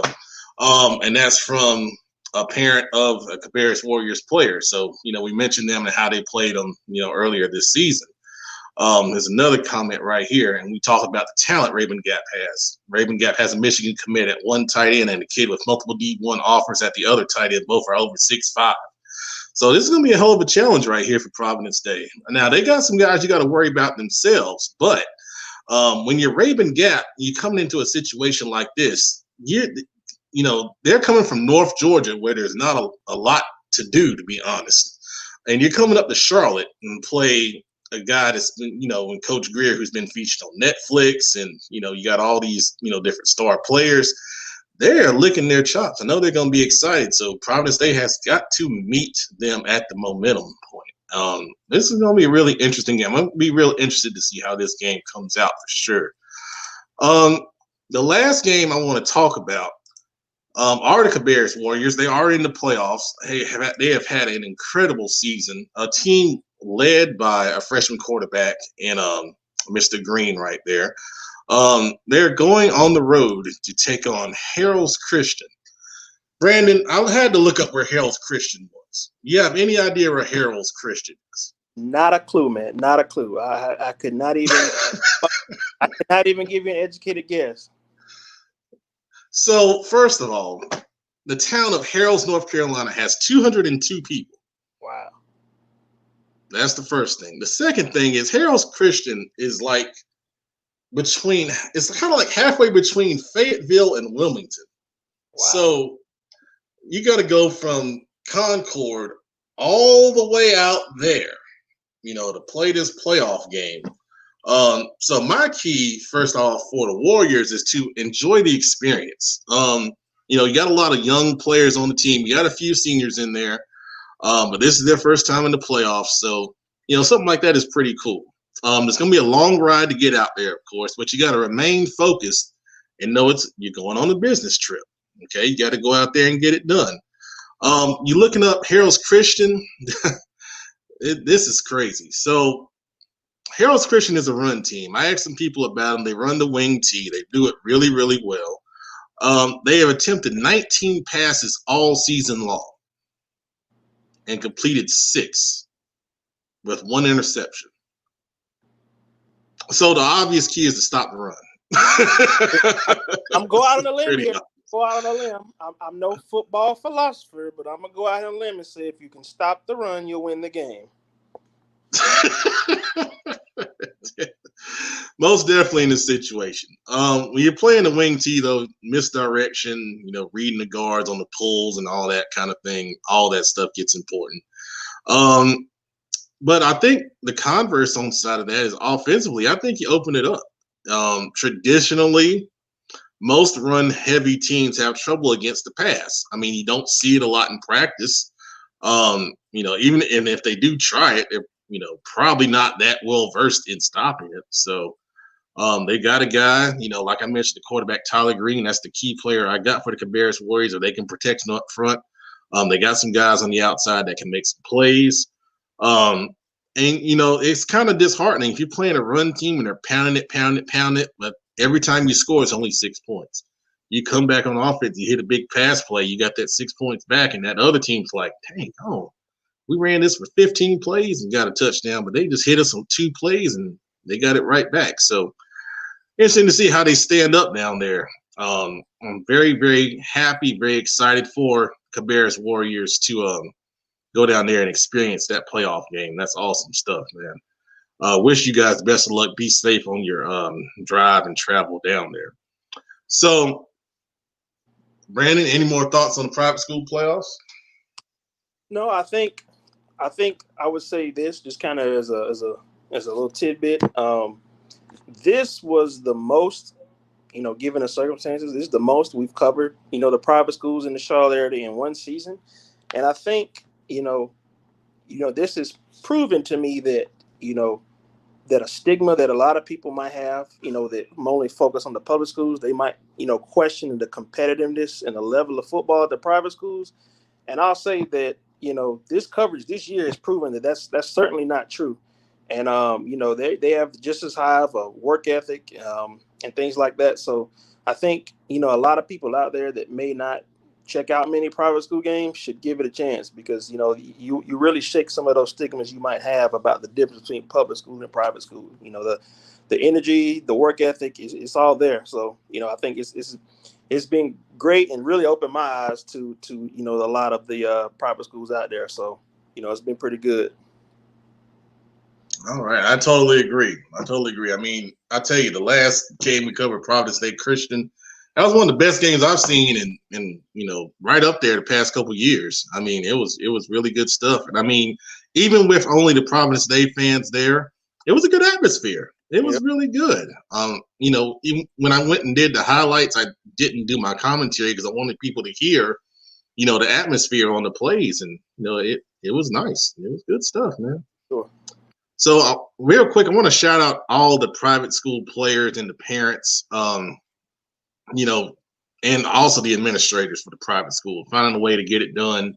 Being the only game in town, all the precautions and everything's been executed really well. It's been very impressive. So shout out to all you guys. I want to wish you all best of luck this week. And And we'll hopefully see you next week for some championship football. So, Brandon, thanks, man. We're gonna jump on to our great debate segment, and on the great debate tonight, we're gonna talk about. I didn't even make a heading for this, but I need to do that real quick. We're talking about the best sports video games of all time, and I'm gonna bring everyone in, and we're gonna get some opinions on this. As soon as I get my thing up here. Live streaming. There we go. All right, everybody. Okay. Now, I got a list that I can go down, but I want to give everyone a chance to kind of shout out your best sports video game of all time. What you got? All right, let me go first since y'all obviously know more about sports games than I do, and so I'll say Tecmo Bowl. No, not even. Okay. So the two games that I will, I guess, shout out, NBA Live 95. Okay. Right. Okay. I'm with you. Super Nintendo, it was easy. The control was easy, so I could do that one. Also, WWE. Circa Nintendo 64, I believe. So, in my opinion, those are my two. No mercy action. Yeah. I got down with the wrestling. I did. I got down with the wrestling hardcore. So, I did. We won't even talk about that. We'll go off camera on that one. Anyway, yeah. I got a few at the top here, man, that come to me. If we're going super old school, I gotta go Mike Tyson's Punch Out in there from the NES. Gotta throw that out on my list. Yep. And then if we go a little newer, I gotta go. I know it's getting a little cliche. People bring it up all the time. I gotta go ESPN NFL 2K5. On I think that was PS2 and Xbox, and even then, just very groundbreaking with the use of the ESPN license. Great replays. You had even, they would break down like highlight packages. This was 2004. This came out. And then you even had, they even had it where I think I brought this up the other day. They had the helmet cam. So you literally had the point of view of the quarterback on the field. And it just groundbreaking things at that time. And some of that stuff hadn't even come back around yet. So you're talking about a game from 04 years ago. And then to top it off, the cherry on top, the game was only $19.99 when it came out. At the time, Madden was $49.99. So I'm gonna throw those two out. Those are two of my top favorites of all time: Mike Tyson Punch Out and NFL 2K5. Very good. Both are on my list. Very good. Phillips. The 2K games on Dreamcast. When second Dreamcast came out, the Madden, NFL 2K and NBA 2K was some of the most groundbreaking stuff. Of course, Sharif with the cliche Live 95. Everybody know Live 95 was one of the GOATs. It's the GOAT game. If I had to go real old school for wrestling fans, WCW versus WWF, NWO, the NWO game back on Super Nintendo 64, that was pretty lit. That was a classic. That's one of my go-tos from back in the day. Of course, Punch Out. Ooh, classic. This Kenny ring right here. Joe Montana Football on Sega Genesis. That was the game right there, boy. And I'm going to go even more further. Maybe if you're a true gamer, you remember this. On Nintendo, on blowing cartridge, it was a street ball game called Hoops. Yes! Man, Hoops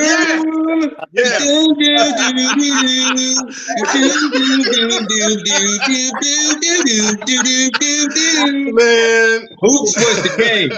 All you had to do was go to the corner, to the side, pull up, and you would hit the threes every time. It was the best game. And of course, I'm not gonna say the GOAT won the GOAT football game. I don't let Pep say it, but we all know Bo knows. Oh yeah, that's on my list too. That's on my list too. Yep. Kenny, you know you play hoops, I'm gonna jump in and I'm gonna give you the three games that I know. I ain't even tried to go old school on purpose. This is what I know. Number 1, NFL Quarterback Club. Okay. The first football game I ever played on a video game console. Number 2, let's see if you remember this one, since you're going to bring in basketball. Super Dodgeball. Oh, yeah. Wow. You got to travel to all kinds of different countries. Yeah. That's how I learned my geography. Yeah, I know what you're talking about. It was on Nintendo and Super Nintendo. That joke was fierce. I had to be the regular Nintendo. Yeah. And then the last video game that I played, Brett Favre was on the cover of Madden. What year was it? I think that's Madden, like, I just looked it up. 2009. Yeah. Yep.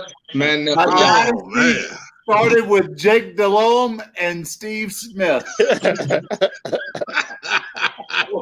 I'm a little bit behind. I told you I begged my wife to get a console for the boys, and she said no. I got you, Kenny. You can have my 4, man. I got you. There it is. Yeah, I got you, Kenny.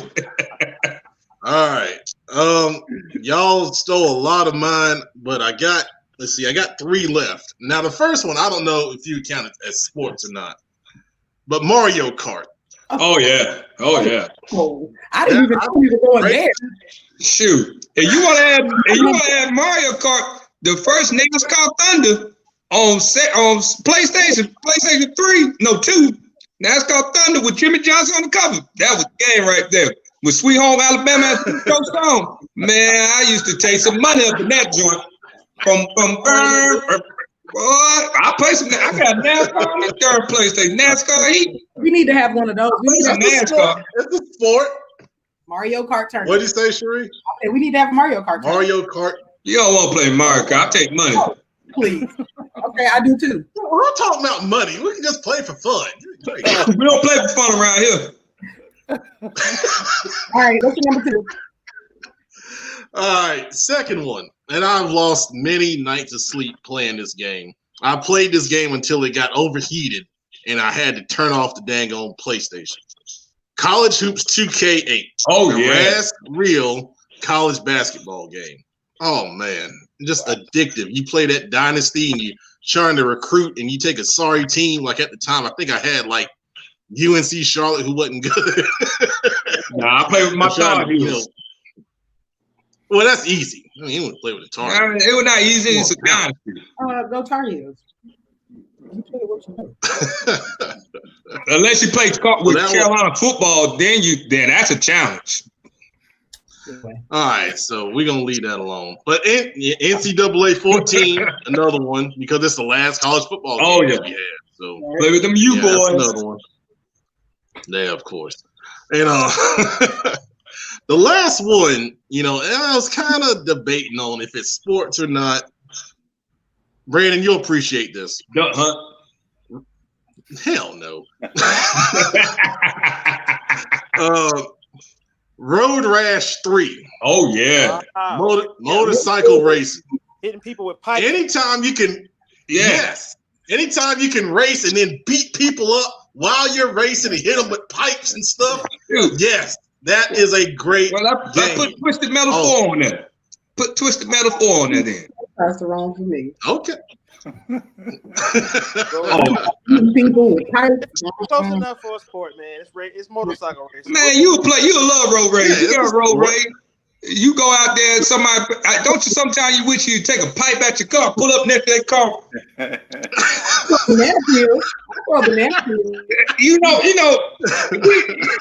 made me, Kenny definitely love that. Kenny have him a baseball bat, a Louisville Slugger too, be busting people rear view mirrors out. Look at that, why you laughing? I saw my truck with all the flags on it again. I almost stopped. There was a Dunkin' Donut, and I almost pulled in, and I was going to take a picture of it. But the dude was in the car, and I had it in my head like if he was like, "What you doing? Taking a picture of my car?" And then Kenny wouldn't be there. Man, that's a good-looking truck, man. I just want to take a picture of that truck, man. I like them flags. I everything. Yeah. But you know what, Pep? There's only one video game. It doesn't matter if you're a novice like me or an expert like y'all. There's only one video game. I'm just gonna start it, and y'all gonna be able to finish it. Up, down, down. Left, right, A, B, select, start. That's the contra code. Contra code, baby. Sari was lost. Yeah, I was like, I don't know that one. That's the 30 lives on contra. Yes, sir. Contra. It's gonna be hard to get the code. So yeah, you need that. You need that. Write that down, Sari. You need that. Show you some contra. Today's kids will never know how hard games used to be. Those old like Ninja Gaiden. Like Ninja Gaiden. Oh my goodness! I already throw that there NES control across the room. I know that one. And Metal Gear Solid, the first Metal Gear Solid. What? These kids don't know about pain. We didn't have Google. We had go buy a printer strategy guide, and you had to sit there, read, look at the index, and you be like, okay, I got you. Boy, my mama spent about $3,000 on strategy guide. Mom, I got a new Final Fantasy. We gotta get this strategy guide too. Boy, you better go throw some newspapers. Boy, I used to have all of them. I used to be at West Charlotte. Oh, Lord, I'm telling I was a little video game. Y'all, it's okay to be a nerd, read books. I used to be over there with my nerd friends. I'm a football player. I knock your head off, but I be over there. Hey, man, you got the new Game Pro. We be over there reading Game Pro. Got a strategy guide, making plans. Man, what? That was easy life. Now I get on Google and ask questions. Yep. Hey, Google. I'm going to tell you what was it. It was impossible to daggone beat double dribble when you put it on the daggone hard mode. Man, the computer be cheating like hell. You going up for a dunk, they just taking the ball out your hand and stuff. Oh my goodness! Man, it was I broke a controller. Oh my god! Well, I got in trouble for double dribble. We used to stay up all night playing Mortal Kombat. Me and my sisters. My dad come running down the steps before he go to work at all 12 o'clock. What y'all doing? I be like, oh Lord, my bad, baby. See, my phone got scared. My phone got scared. They have me yelling at my door. They're like, what y'all doing? They take off. Never seen the fast 2-1 yet. God. So every week, Brandon will be doing a sports or a video game segment and talking to us about video games. Like you mentioned, PS5, Xbox One coming out. I'm gonna get the PS. One. It's Xbox Series X and Series S. X and X. Damn it, you know what I mean. You got me over here cutting. You give misinformation to the people, and you make us not look bad. What it is? No, they don't. You got to inform. That's just your platform. You're an informer. You got to be knowledgeable. If you don't know what to talk about, don't talk about it. Don't you dare mute me because I see you clicking. Don't you dare mute me and get me off the big screen, man. I'm trying to help you out, man. Good gracious. This is your segment. Go ahead. No, it ain't my your segment. Oh, it's my time. Oh, Lord, you didn't introduce me. You done put me on the You see how they do me on my birthday? Lord, gee, let me give them a cup. Man, it's tomorrow. Today's be my birthday. Tomorrow be my birthday. The next day to be my birthday. Your day to be my birthday. Everything I said, my birthday, my birthday. Can you mute the mic for me right quick? She's talking to myself. It's word on the street with Coach Bill, not word on the street with Coach Bills and friends. Word on the street with Coach Kincaid. That's all I want. Okay, now I can talk. It's my part. I can cry if I want to. How about that? Okay, I'm sorry, y'all. Today on Word on the Street with Coach Bills, not Coach Bills and friends, Coach Bills. We don't talk about the word perversity because some of y'all are crazy. And y'all need to get out these conspiracy sites. Y'all need to let the election go.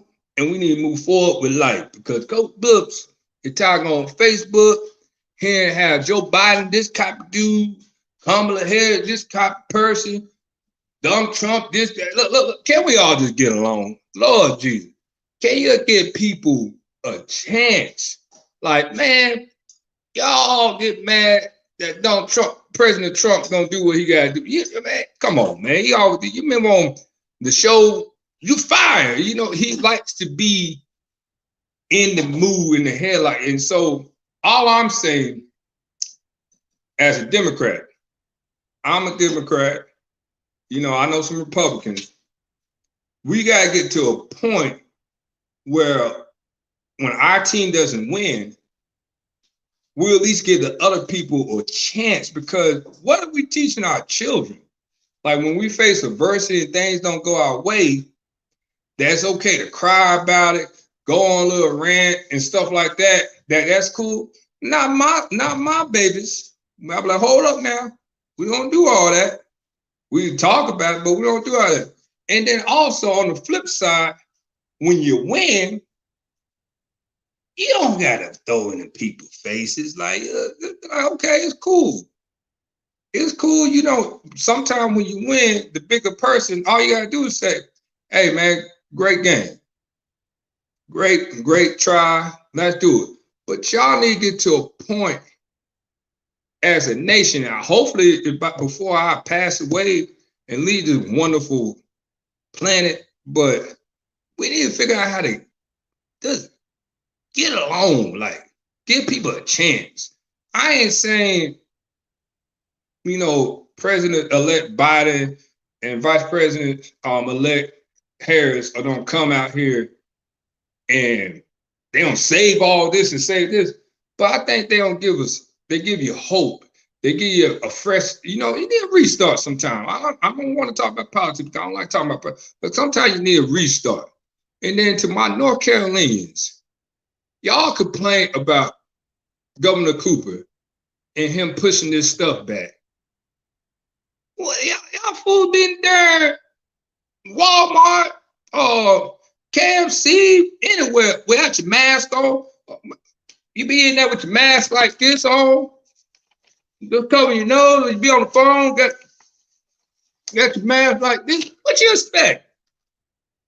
And then you get mad and you bring the kids into it, be like, well, we're not letting the kids do this. No, you're not.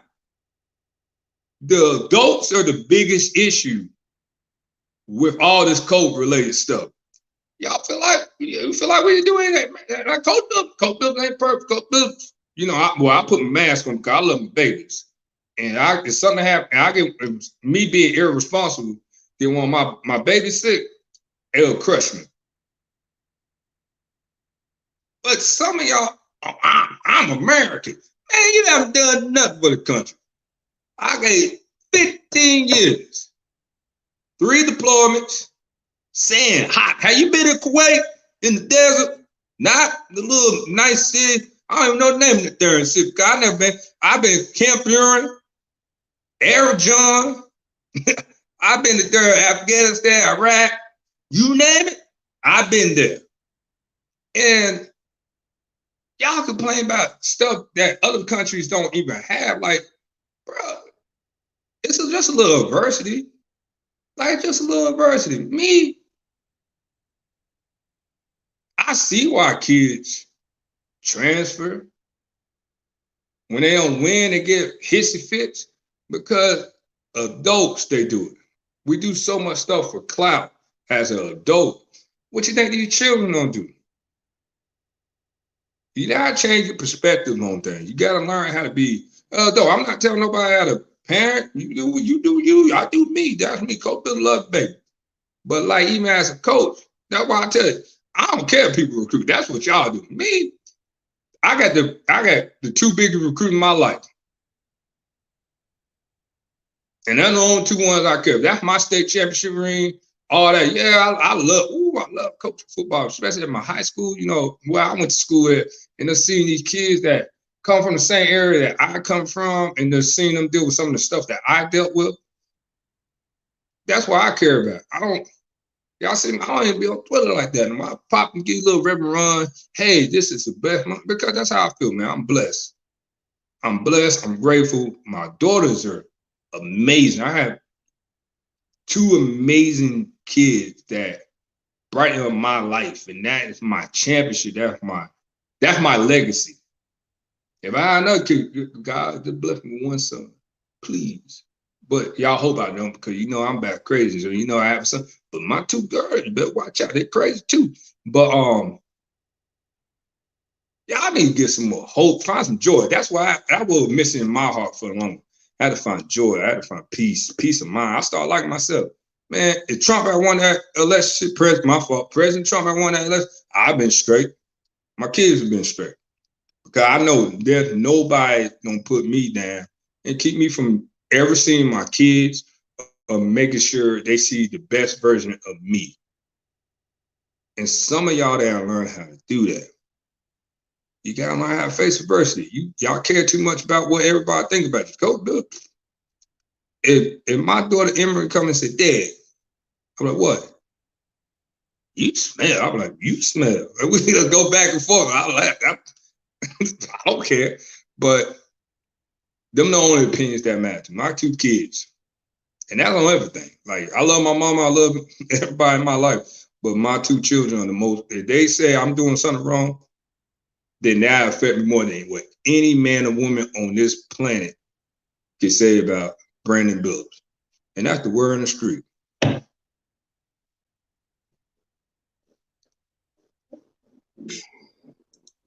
All right. Thank you, Coach. That was very, very poignant and on point right there, man. Yeah. Kenny, go get some flags. Let's go get some flags, Kenny. Off the trucks, Kenny. Let's go rob some flags off the truck. Oh. I'm going to get pictures of it. NFL picks. Ken, you up first. What you got, man? All right, let me find my sheet. Colts versus Titans. I've got the Titans in this one. Bills at the Cardinals. I'm going with the Bills. Seahawks versus the Rams. How come you always pick Coach Billups' team? I think you're trying to call him out on this. But I've got the Rams had an off week last week. The Seahawks didn't show up last week. I think the Seahawks play better. But I think that the Rams have something up their sleeves for them. So I'm going with the Rams. Vikings versus the Bears. I've got the Bears in this one. And then Eagles versus the Giants. Eagles coming off a bye week. I'm going with the Eagles as well. Very good. Very good. Thank you, sir. Sri, what you got?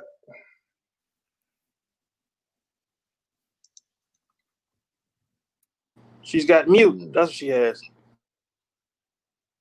I have mute. Sorry about that. All right. So I got the Titans over the Colts. I actually picked the Seahawks last week to beat the Bills, and it bit me. So I'm going with the Bills this week. I got the Seahawks over the Rams. I got the Bears over the Vikings, and then I have the Eagles over the Giants. Very good. Very good. Producer Brandon, what you got?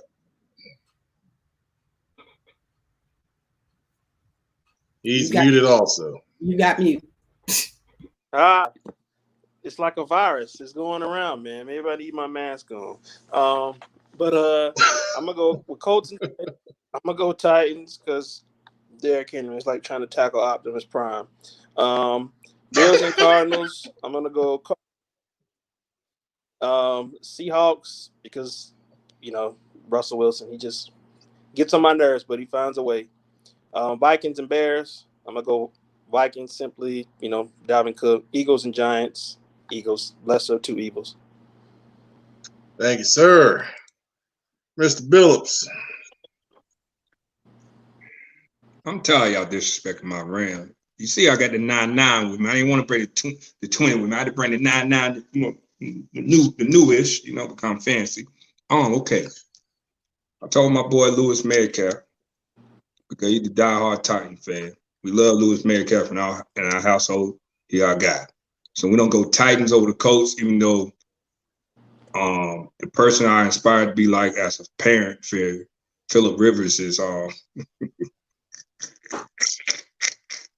Don't you even say that. Don't you even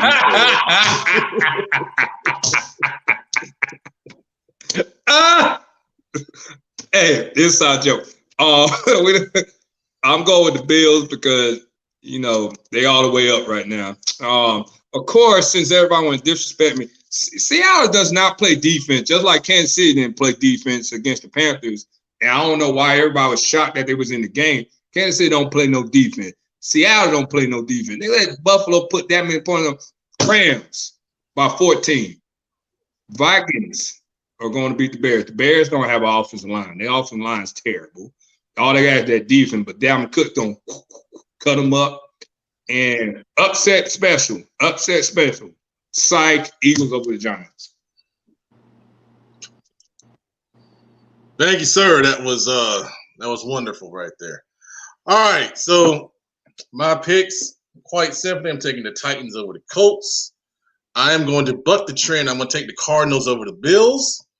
I'm going to take the Seahawks over the Rams, Vikings over the Bears, and in a quite surprise, I'm going to take the New York Football Giants over the Philadelphia Eagles. There you go. Those are the NFL picks from all of us at Football Focus Weekly, not for gambling purposes, just for fun. The loser of the week will be back next week, so excited to see who wins that one. All right. To end the show tonight, I want to say thanks to everyone that joined us. We'll be back once again next week. More thoughts on the playoffs, both in South Carolina and in the private school ranks. We'll be having private school championship games to break down next week. We're going to start getting into more COVID situations here with North Carolina football because it's right around the corner. It's going to be interesting to see what they do with basketball. Had a conversation today about basketball.